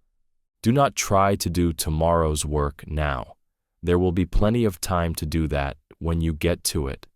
Do not try, by occult or mystical means, to act on people or things that are out of your reach. Do not wait for a change of environment before you act. Get a change of environment by action. You can so act upon the environment in which you are now as to cause yourself to be transferred to a better environment. Hold with faith and purpose the vision of yourself in the better environment, but act upon your present environment with all your heart, and with all your strength, and with all your mind. Do not spend any time in daydreaming or castle building. Hold to the one vision of what you want, and act now. Do not cast about seeking some new thing to do, or some strange, unusual, or remarkable action to perform as a first step toward getting rich. It is probable that your actions, at least for some time to come, will be those you have been performing for some time past.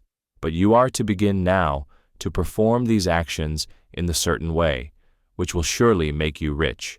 If you are engaged in some business and feel that it is not the right one for you, do not wait until you get into the right business before you begin to act. Do not feel discouraged or sit down and lament because you are misplaced. No man was ever so misplaced but that he could find the right place. And no man ever became so involved in the wrong business but that he could get into the right business. Hold the vision of yourself in the right business, with the purpose to get into it, and the faith that you will get into it, and are getting into it, but act in your present business. Use your present business as the means of getting a better one, and use your present environment as the means of getting into a better one. Your vision of the right business, if held with faith and purpose, will cause the Supreme to move the right business toward you, and your action, if performed in the certain way, will cause you to move toward the business. If you are an employee or wage earner and feel that you must change places in order to get what you want, do not project your thought into space and rely upon it to get you another job. It will probably fail to do so. Hold the vision of yourself in the job you want, while you act with faith and purpose on the job you have, and you will certainly get the job you want. Your vision and faith will set the creative force in motion to bring it toward you, and your action will cause the forces in your own environment to move you toward the place you want. In closing this chapter, we will add another statement to our syllabus. There is a thinking stuff from which all things are made, and which, in its original state, permeates, penetrates, and fills the interspaces of the universe. A thought, in this substance, produces the thing that is imaged by the thought. Man can form things in his thought, and by impressing his thoughts upon formless substance, can cause the thing he thinks about to be created. In order to do this, man must pass from the competitive to the creative mind. He must form a clear mental picture of the things he wants, and hold this picture in his thoughts with the fixed purpose to get what he wants, and the unwavering faith that he does get what he wants, closing his mind to all that may tend to shake his purpose, dim his vision, or quench his faith. That he may receive what he wants when it comes, man must act now upon the people and things in his present environment. Chapter 12. Efficient Action. You must use your thought as directed in previous chapters, and begin to do what you can do where you are. And you must do all that you can do where you are. You can advance only by being larger than your present place, and no man is larger than his present place who leaves undone any of the work pertaining to that place. The world is advanced only by those who more than fill their present places. If no man quite filled his present place, you can see that there must be a going backward in everything. Those who do not quite fill their present places are a dead weight upon society, government, commerce, and industry. They must be carried along by others at a great expense. The progress of the world is retarded only by those who do not fill the places they are holding. They belong to a former age and a lower stage or plane of life, and their tendency is toward degeneration. No society could advance if every man was smaller than his place. Social evolution is guided by the law of physical and mental evolution. In the animal world, evolution is caused by excess of life, When an organism has more life than can be expressed in the functions of its own plane, it develops the organs of a higher plane, and a new species is originated. There never would have been new species had there not been organisms which more than filled their places. The law is exactly the same for you. Your getting rich depends upon your applying this principle to your own affairs. Every day is either a successful day or a day of failure, and it is the successful days which get you what you want. If every day is a failure, you can never get rich, while if every day is a success, you cannot fail to get rich. If there is something that may be done today, and you do not do it, you have failed insofar as that thing is concerned, and the consequences may be more disastrous than you imagine. You cannot foresee the results of even the most trivial act. You do not know the workings of all the forces that have been set moving in your behalf. Much may be depending on your doing some simple act. It may be the very thing which is to open the door of opportunity to very great possibilities. You can never know all the combinations which supreme intelligence is making for you in the world of things and of human affairs. Your neglect or failure to do some small thing may cause a long delay in getting what you want. Do, every day, all that can be done that day. There is, however, a limitation or qualification of the above that you must take into account. You are not to overwork, nor to rush blindly into your business in the effort to do the greatest possible number of things in the shortest possible time. You are not to try to do tomorrow's work today, nor to do a week's work in a day. It is really not the number of things you do, but the efficiency of each separate action that counts. Every act is, in itself, either a success or a failure. Every act is, in itself, either effective or inefficient. Every inefficient act is a failure, and if you spend your life in doing inefficient acts, your whole life will be a failure. The more things you do, the worse for you, if all your acts are inefficient ones. On the other hand, every efficient act is a success in itself, and if every act of your life is an efficient one, your whole life must be a success. The cause of failure is doing too many things in an inefficient manner, and not doing enough things in an efficient manner. You will see that it is a self-evident proposition that if you do not do any inefficient acts, and if you do a sufficient number of efficient acts, you will become rich.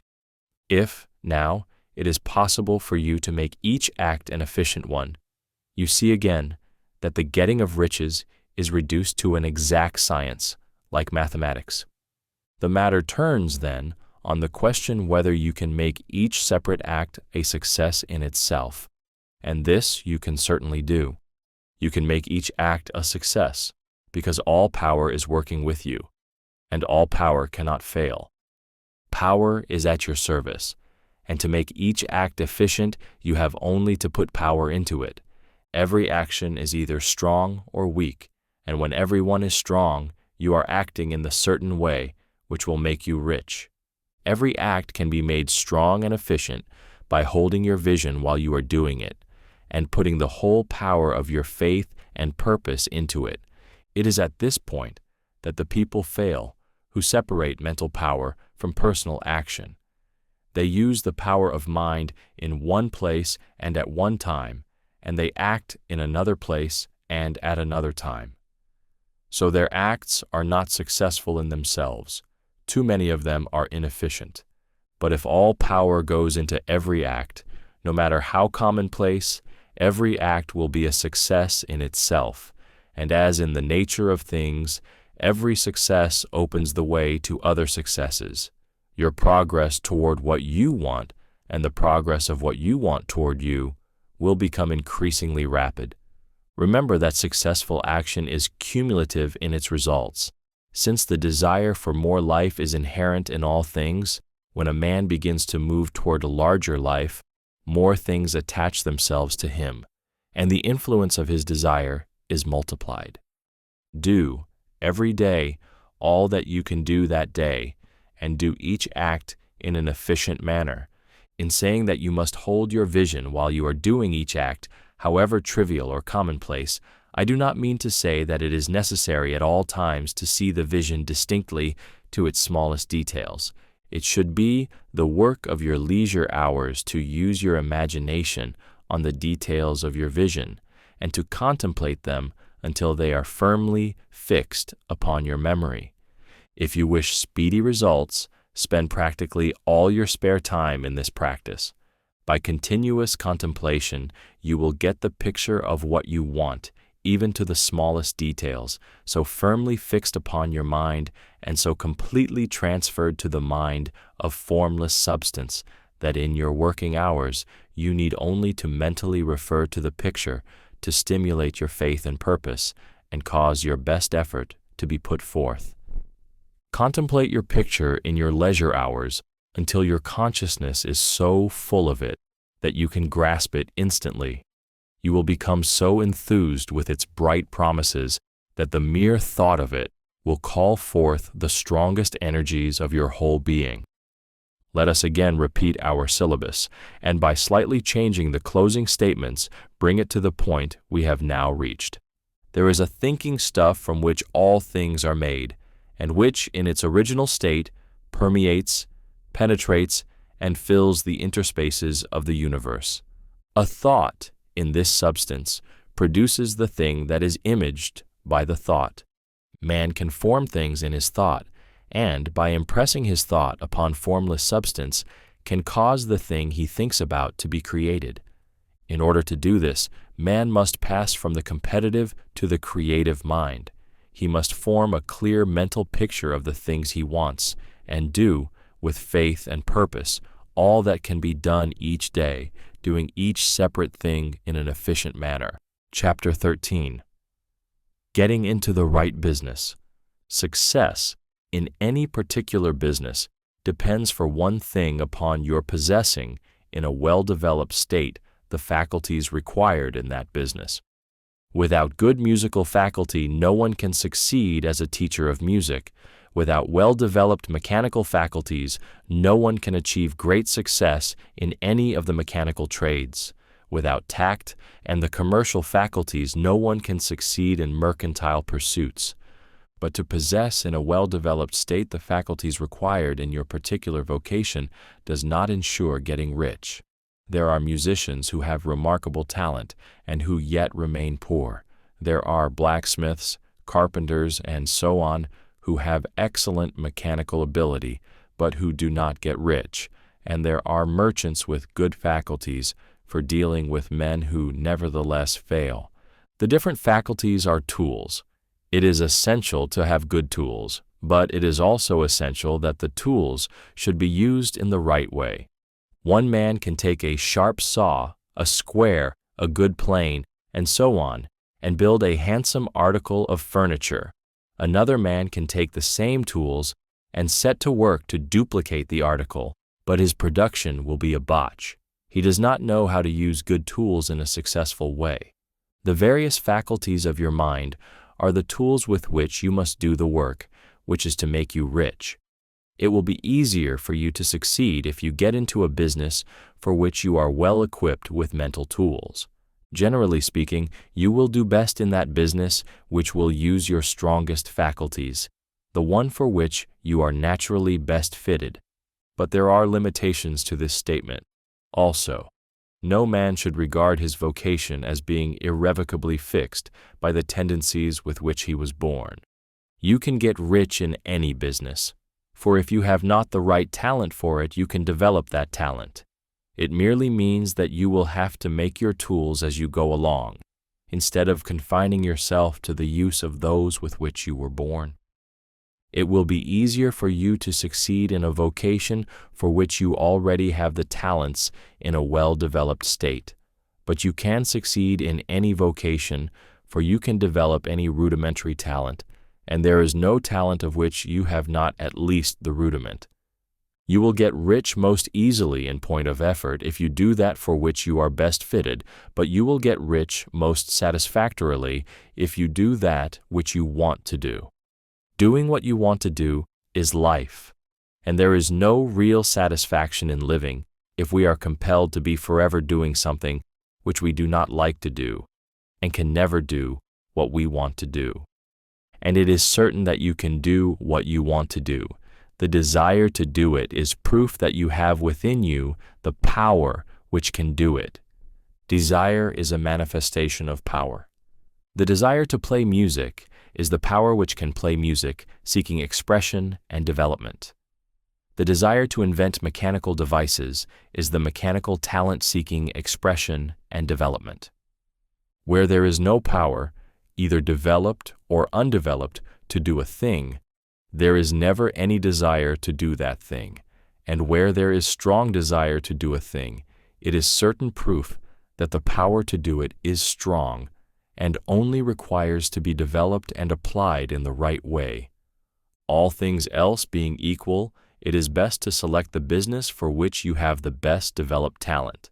But if you have a strong desire to engage in any particular line of work, you should select that work as the ultimate end at which you aim. You can do what you want to do, and it is your right and privilege to follow the business or avocation which will be most congenial and pleasant. You are not obliged to do what you do not like to do, and should not do it except as a means to bring you to the doing of the thing you want to do. If there are past mistakes whose consequences have placed you in an undesirable business or environment, you may be obliged for some time to do what you do not like to do, but you can make the doing of it pleasant by knowing that it is making it possible for you to come to the doing of what you want to do. If you feel that you are not in the right vocation, do not act too hastily in trying to get into another one. The best way, generally, to change business or environment is by growth. Do not be afraid to make a sudden and radical change if the opportunity is presented, and you feel after careful consideration that it is the right opportunity. But never take sudden or radical action when you are in doubt as to the wisdom of doing so.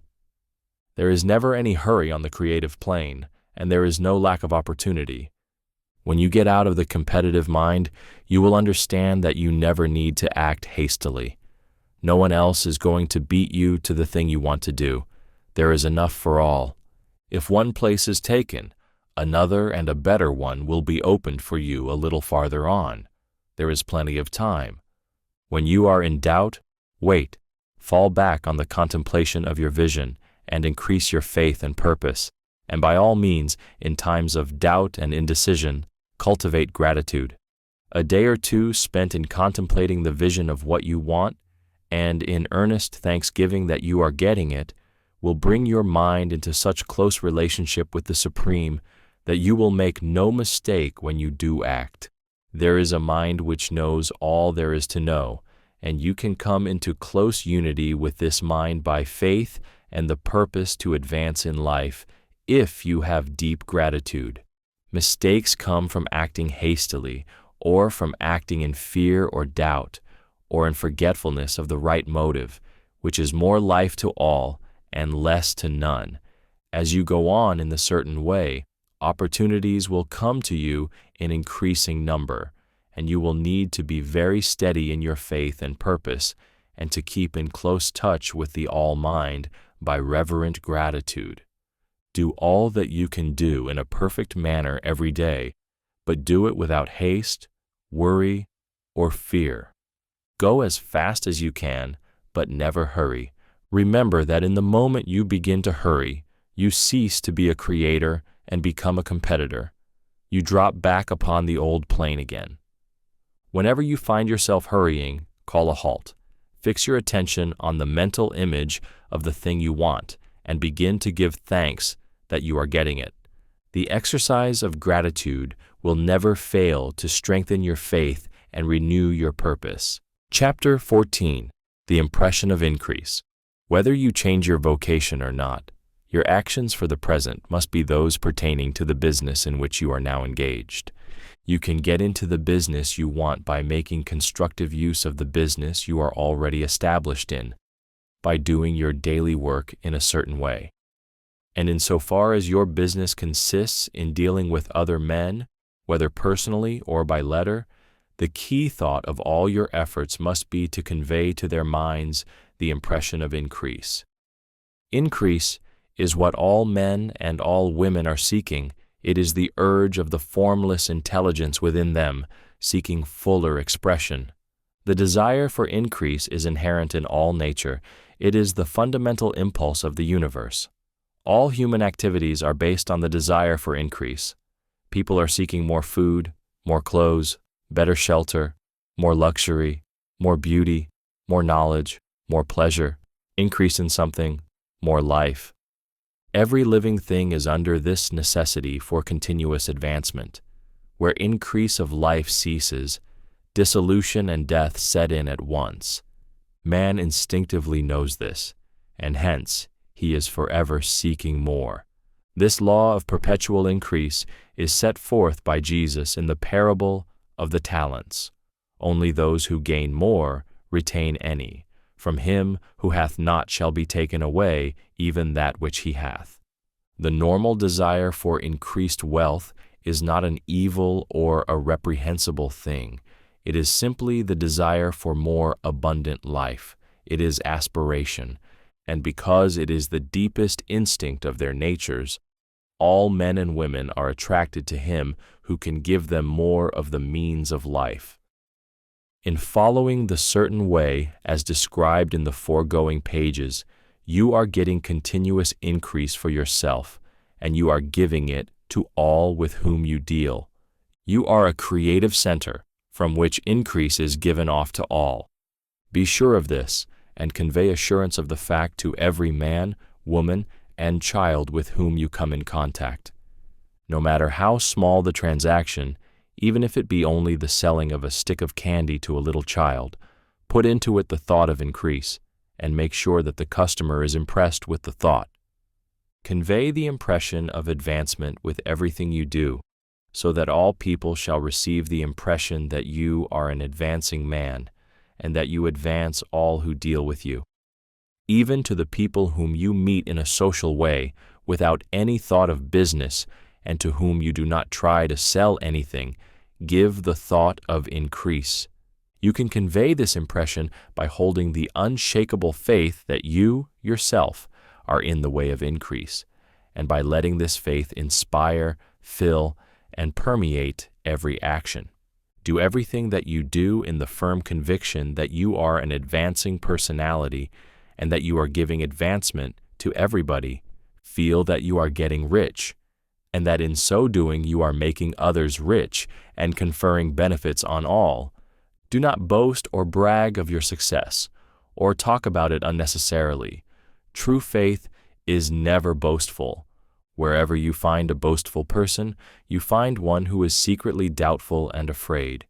Simply feel the faith and let it work out in every transaction.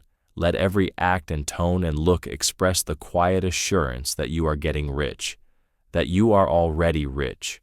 Words will not be necessary to communicate this feeling to others. They will feel the sense of increase when in your presence and will be attracted to you again. You must so impress others that they will feel that in associating with you, they will get increase for themselves. See that you give them a use value greater than the cash value you are taking from them. Take an honest pride in doing this, and let everybody know it, and you will have no lack of customers. People will go where they are given increase, and the Supreme, which desires increase in all, and which knows all, will move toward you men and women who have never heard of you. Your business will increase rapidly, and you will be surprised at the unexpected benefits which will come to you. You will be able from day to day to make larger combinations, secure greater advantages, and to go on into a more congenial vocation if you desire to do so. But in doing all this, you must never lose sight of your vision of what you want, or your faith and purpose to get what you want. Let me here give you another word of caution in regard to motives. Beware of the insidious temptation to seek for power over other men. Nothing is so pleasant to the unformed or partially developed mind as the exercise of power or dominion over others. The desire to rule for selfish gratification has been the curse of the world. For countless ages, Kings and lords have drenched the earth with blood in their battles to extend their dominions. This not to seek more life for all, but to get more power for themselves. Today, the main motive in the business and industrial world is the same. Men marshal their armies of dollars and lay waste the lives and hearts of millions in the same mad scramble for power over others. Commercial kings, like political kings, are inspired by the lust for power. Jesus saw in this desire for mastery the moving impulse of that evil world he sought to overthrow. Read the 23rd chapter of Matthew and see how he pictures the lust of the Pharisees to be called master, to sit in the high places, to domineer over others, and to lay burdens on the backs of the less fortunate. And note how he compares this lust for dominion with the brotherly seeking for the common good to which he calls his disciples. Look out for the temptation to seek for authority, to become a master, to be considered as one who is above the common herd, to impress others by lavish display, and so on. The mind that seeks for mastery over others is the competitive mind, and the competitive mind is not the creative one. In order to master your environment and your destiny, it is not at all necessary that you should rule over your fellow men, and indeed, when you fall into the world's struggle for the high places, you begin to be conquered by fate and environment, and your getting rich becomes a matter of chance and speculation. Beware of the competitive mind. No better statement of the principle of creative action can be formulated than the favorite declaration of the late Golden Rule Jones of Toledo. What I want for myself, I want for everybody. Chapter 15. The Advancing Man. What I have said in the last chapter applies as well to the professional man and the wage earner as to the man who is engaged in mercantile business. No matter whether you are a physician, a teacher, or a clergyman, if you can give increase of life to others and make them sensible of the fact, they will be attracted to you, and you will get rich. The physician who holds the vision of himself as a great and successful healer, and who works toward the complete realization of that vision with faith and purpose, as described in former chapters, will come into such close touch with the source of life that he will be phenomenally successful. Patients will come to him in throngs. No one has a greater opportunity to carry into effect the teachings of this book than the practitioner of medicine. It does not matter to which of the various schools he may belong, for the principle of healing is common to all of them, and may be reached by all alike. The advancing man in medicine, who holds to a clear mental image of himself as successful, and who obeys the laws of faith, purpose, and gratitude, will cure every curable case he undertakes, no matter what remedies he may use. In the field of religion, the world cries out for the clergyman who can teach his hearers the true science of abundant life, he who masters the details of the science of getting rich, together with the allied sciences of being well, of being great, and of winning love, and who teaches these details from the pulpit, will never lack for a congregation. This is the gospel that the world needs. It will give increase of life, and men will hear it gladly, and will give liberal support to the man who brings it to them. What is now needed is a demonstration of the science of life from the pulpit. We want preachers who can not only tell us how, but who, in their own persons, will show us how. We need the preacher who will himself be rich, healthy, great, and beloved to teach us how to attain to these things, and when he comes, he will find a numerous and loyal following. The same is true of the teacher who can inspire the children with the faith and purpose of the advancing life. He will never be out of a job, and any teacher who has this faith and purpose can give it to his pupils. He cannot help giving it to them if it is part of his own life and practice. What is true of the teacher, preacher, and physician is true of the lawyer, dentist, real estate man, insurance agent, of everybody. The combined mental and personal action I have described is infallible. It cannot fail.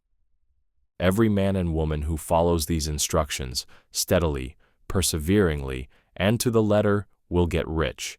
The law of the increase of life is as mathematically certain in its operation as the law of gravitation. Getting rich is an exact science. The wage earner will find this as true of his case as of any of the others mentioned. Do not feel that you have no chance to get rich because you are working where there is no visible opportunity for advancement, where wages are small and the cost of living high. Form your clear mental vision of what you want and begin to act with faith and purpose. Do all the work you can do every day and do each piece of work in a perfectly successful manner. Put the power of success and the purpose to get rich into everything that you do. But do not do this merely with the idea of currying favor with your employer, in the hope that he, or those above you, will see your good work and advance you. It is not likely that they will do so.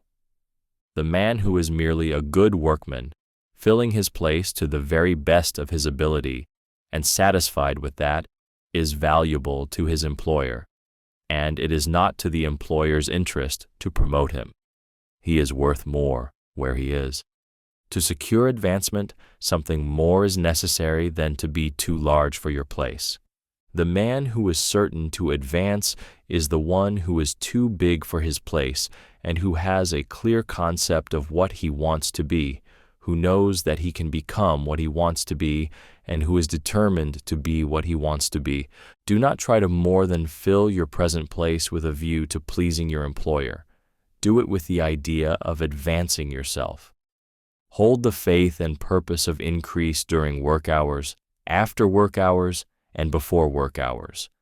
Hold it in such a way that every person who comes in contact with you, whether foreman, fellow workman, or social acquaintance, will feel the power of purpose radiating from you, so that everyone will get the sense of advancement and increase from you. Men will be attracted to you, and if there is no possibility for advancement in your present job, you will very soon see an opportunity to take another job. There is a power which never fails to present opportunity to the advancing man who is moving in obedience to law. God cannot help helping you if you act in a certain way. He must do so in order to help himself. There is nothing in your circumstances or in the industrial situation that can keep you down.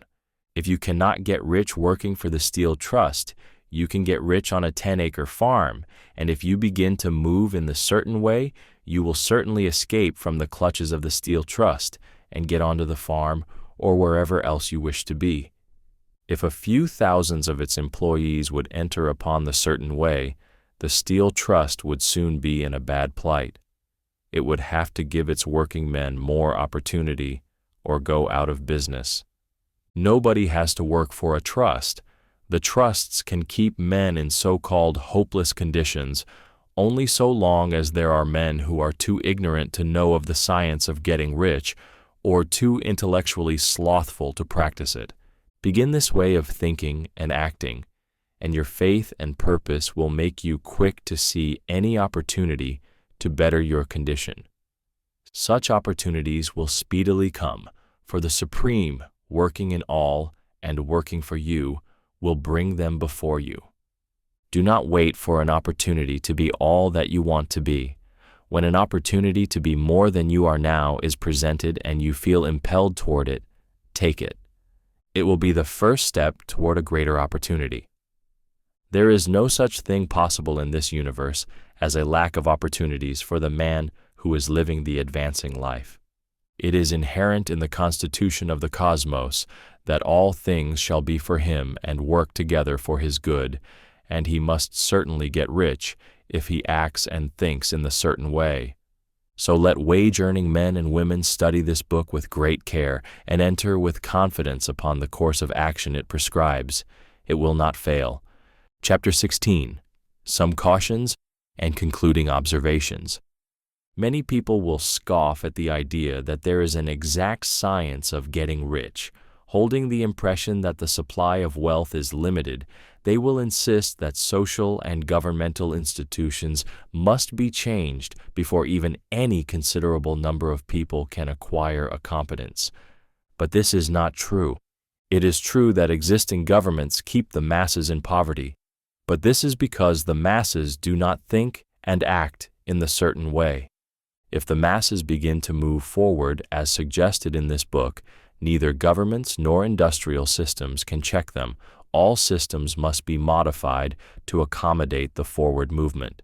If the people have the advancing mind, have the faith that they can become rich and move forward with the fixed purpose to become rich, nothing can possibly keep them in poverty.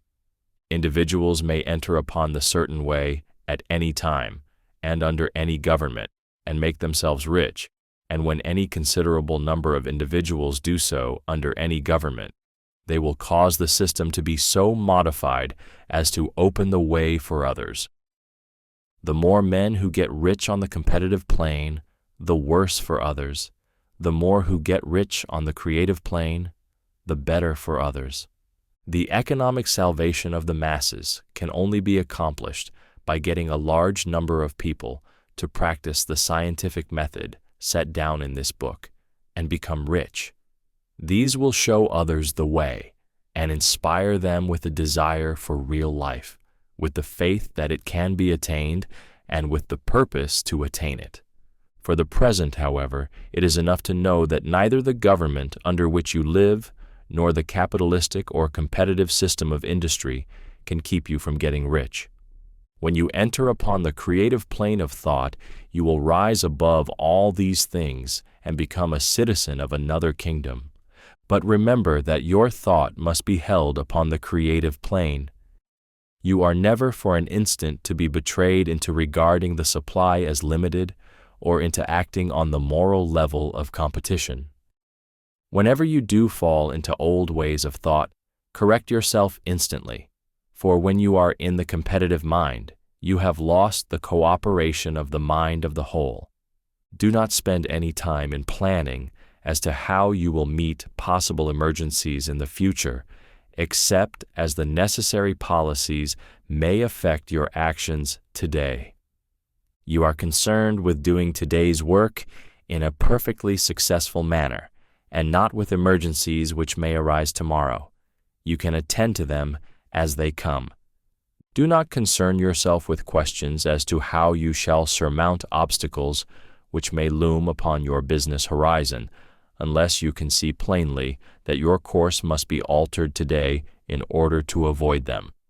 No matter how tremendous an obstruction may appear at a distance, you will find that if you go on in the certain way, it will disappear as you approach it, or that a way over, through, or around it will appear. No possible combination of circumstances can defeat a man or woman who is proceeding to get rich along strictly scientific lines. No man or woman who obeys the law can fail to get rich, any more than one can multiply 2 by 2 and fail to get 4. Give no anxious thought to possible disasters, obstacles, panics, or unfavorable combinations of circumstances. It is time enough to meet such things when they present themselves before you in the immediate present, and you will find that every difficulty carries with it the wherewithal for its overcoming. Guard your speech. Never speak of yourself, your affairs, or of anything else in a discouraged or discouraging way. Never admit the possibility of failure, or speak in a way that infers failure as a possibility. Never speak of the times as being hard or of business conditions as being doubtful. Times may be hard and business doubtful for those who are on the competitive plane, but they can never be so for you. You can create what you want, and you are above fear. When others are having hard times and poor business, you will find your greatest opportunities. Train yourself to think of and to look upon the world as a something which is becoming, which is growing, and to regard seeming evil as being only that which is undeveloped. Always speak in terms of advancement. To do otherwise is to deny your faith, and to deny your faith is to lose it. Never allow yourself to feel disappointed. You may expect to have a certain thing at a certain time and not get it at that time, and this will appear to you like failure. But if you hold to your faith, you will find that the failure is only apparent. Go on in the certain way, and if you do not receive that thing, you will receive something so much better that you will see that the seeming failure was really a great success. A student of this science had set his mind on making a certain business combination, which seemed to him at the time to be very desirable, and he worked for some weeks to bring it about. When the crucial time came, the thing failed in a perfectly inexplicable way. It was as if some unseen influence had been working secretly against him.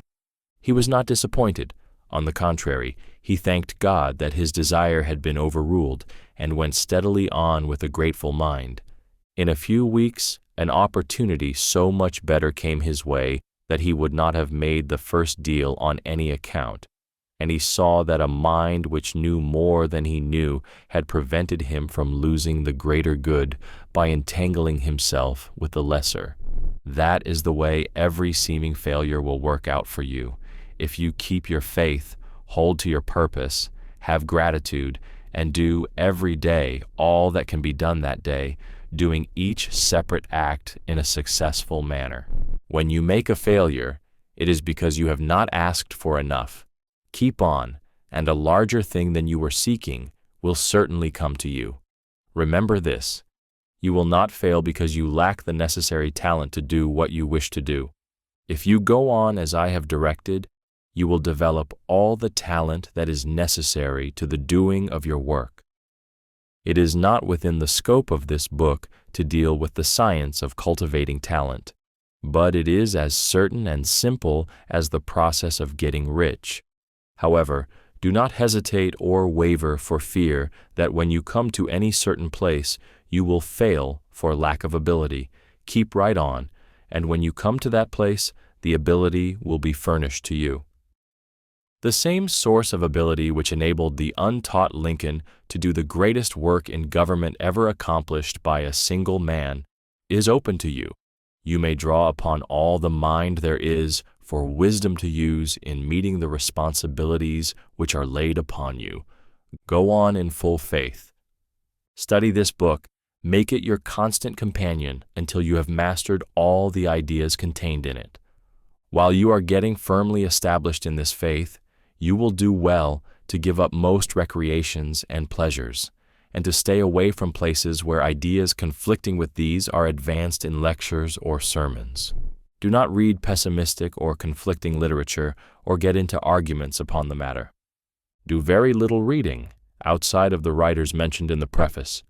Spend most of your leisure time in contemplating your vision and in cultivating gratitude and in reading this book.